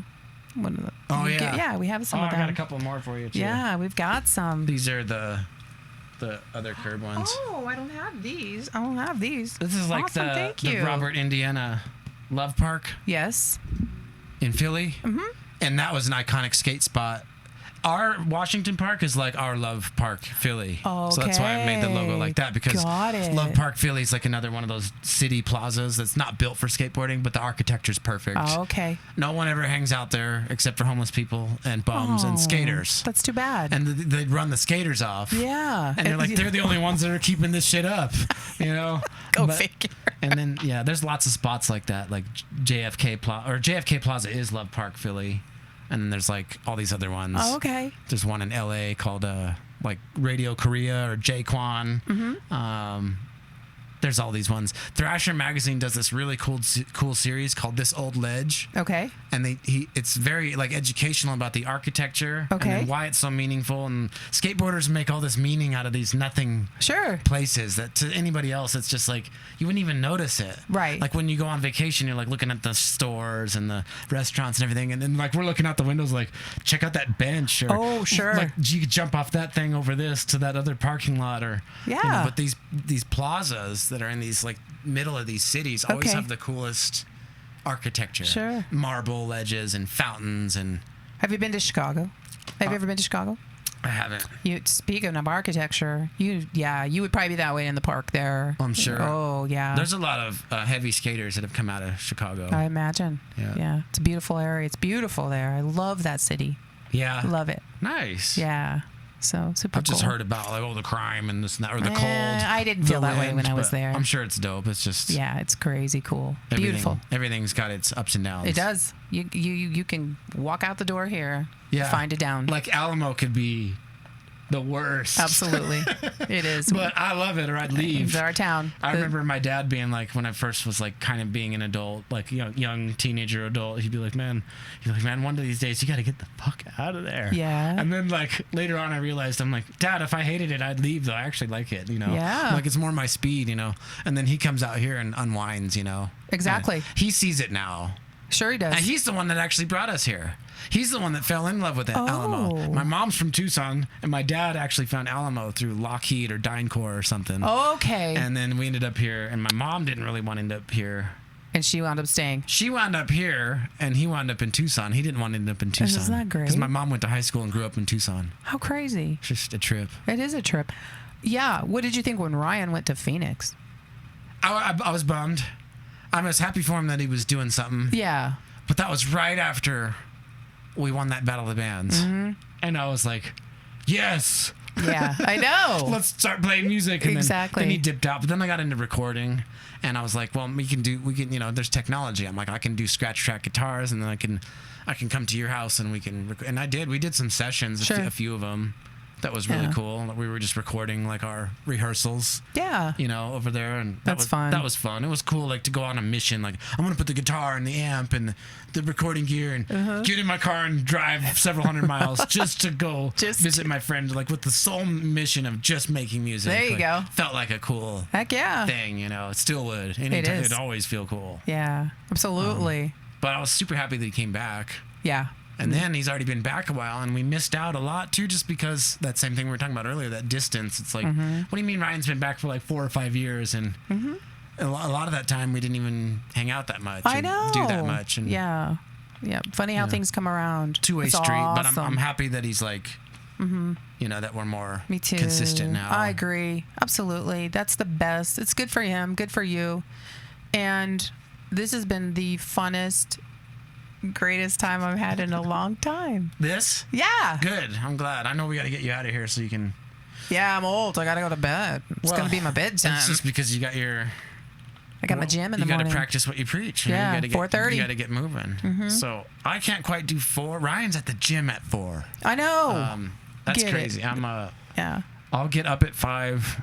And then kind of linger around for a while and maybe start working out by 6. Oh, okay. Which is pretty good. Well, you have a little bit later showtime for work. Yeah. So that's cool. 8:15 I have to be there by, but I like being there early. What time is your first class start? 8:30-ish. 8:35. Okay.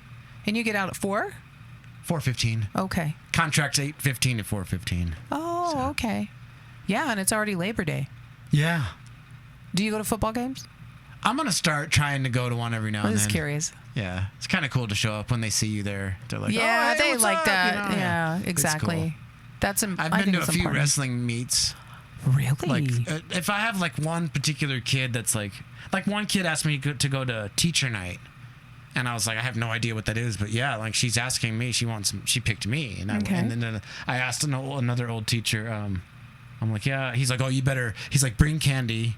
He's like, bring a big thing of candy for the kid, and like it's like common thing, to bring a gift, and like all you'll do is you go up there and do the thing, and like, but sometimes they'll include you in something, you know, which is neat. Was this like an end of the year thing? Maybe middle of the year. Really? Just teacher night. And they just appreciate you? I think so. They just they have you recognize you, and that's very cool. And then we did a golden A for art. It's like a kid. Okay, they give away scholarships. Yes. We don't have an art scholarship, unfortunately, but there's certain programs that you recognize them, like an excellent student for their excellence, and it's just called the golden A for whatever. And then we put like a bundle together for them, like all kinds of art supplies and all this. And I did an art bundle, or I did the. Did I just spit everywhere? Well, not everywhere. Hopefully, I didn't spit on you. No. We did a cool art bundle, but I did since it was one of my students. Sometimes they'll have a senior who hasn't taken art, and it's just for seniors. So I never will be the one to present this award. Got ya. But it happened to be a senior who was like excellent in art that just happened to be one of my students. But I put together this really cool speech and did that. Aww. So every now and then you can. It was that scholarship night. There's all these kids. It's funny because no one applies for these scholarships, so it'll be the same handful of girls going up there just raking in all these money, and they'll be like, "Now we're doing the Civic Center Willie Estrada thing, or First National Bank, or whatever this thing is, and it's the same 5 people that keep going up there." I'm these kids just don't apply. These kids need to put their name in the hat. Yeah. But the Golden A Award was cool. But this one student was really cool.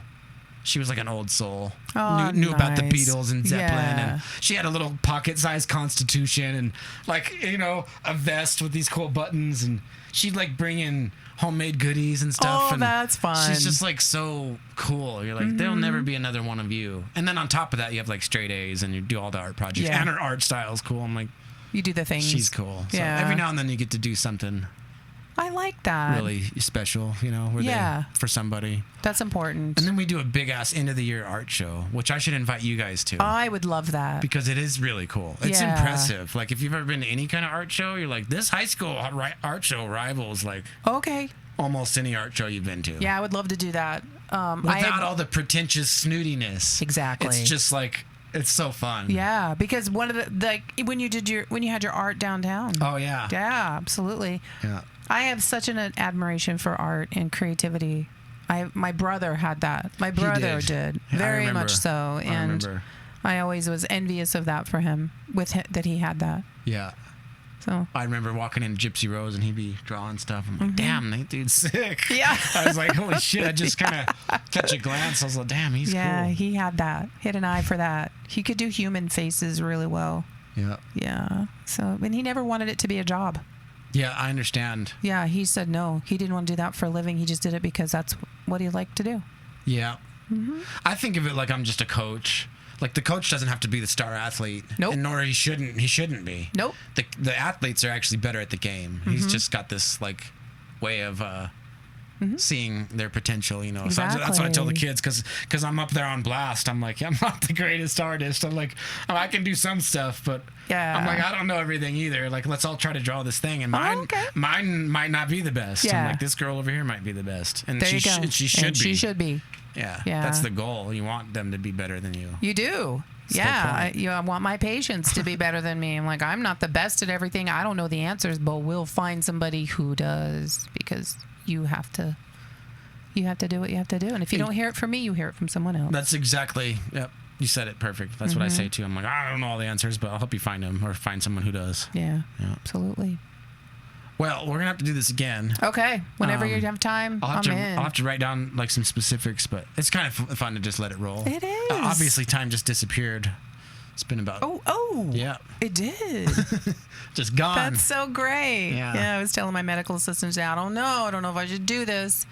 And Ryan, but I've loved every second of it. Yeah, and me you've too. Inspired me to think about some things too, so thank you. Yeah, you as well. Absolutely. Heck yeah. Well, I'll come by sometime. Okay. I know I never do. Ryan's like, come over for dinner or something, but I'll come over. Absolutely, we'll do it. Or game night or something. We'll do like something. Yeah. Or go out to dinner or do something. Heck, we don't even have to do it. Just come to the house. Yeah. We'll throw some food at you or we won't. Yeah. Sounds good. Okay. Well, thanks for coming. We'll get out of here. Absolutely. Thank all you loyal subscribers for thanks so much. listening in, and we'll see you in the next episode. Let's do it. Okay. We made it.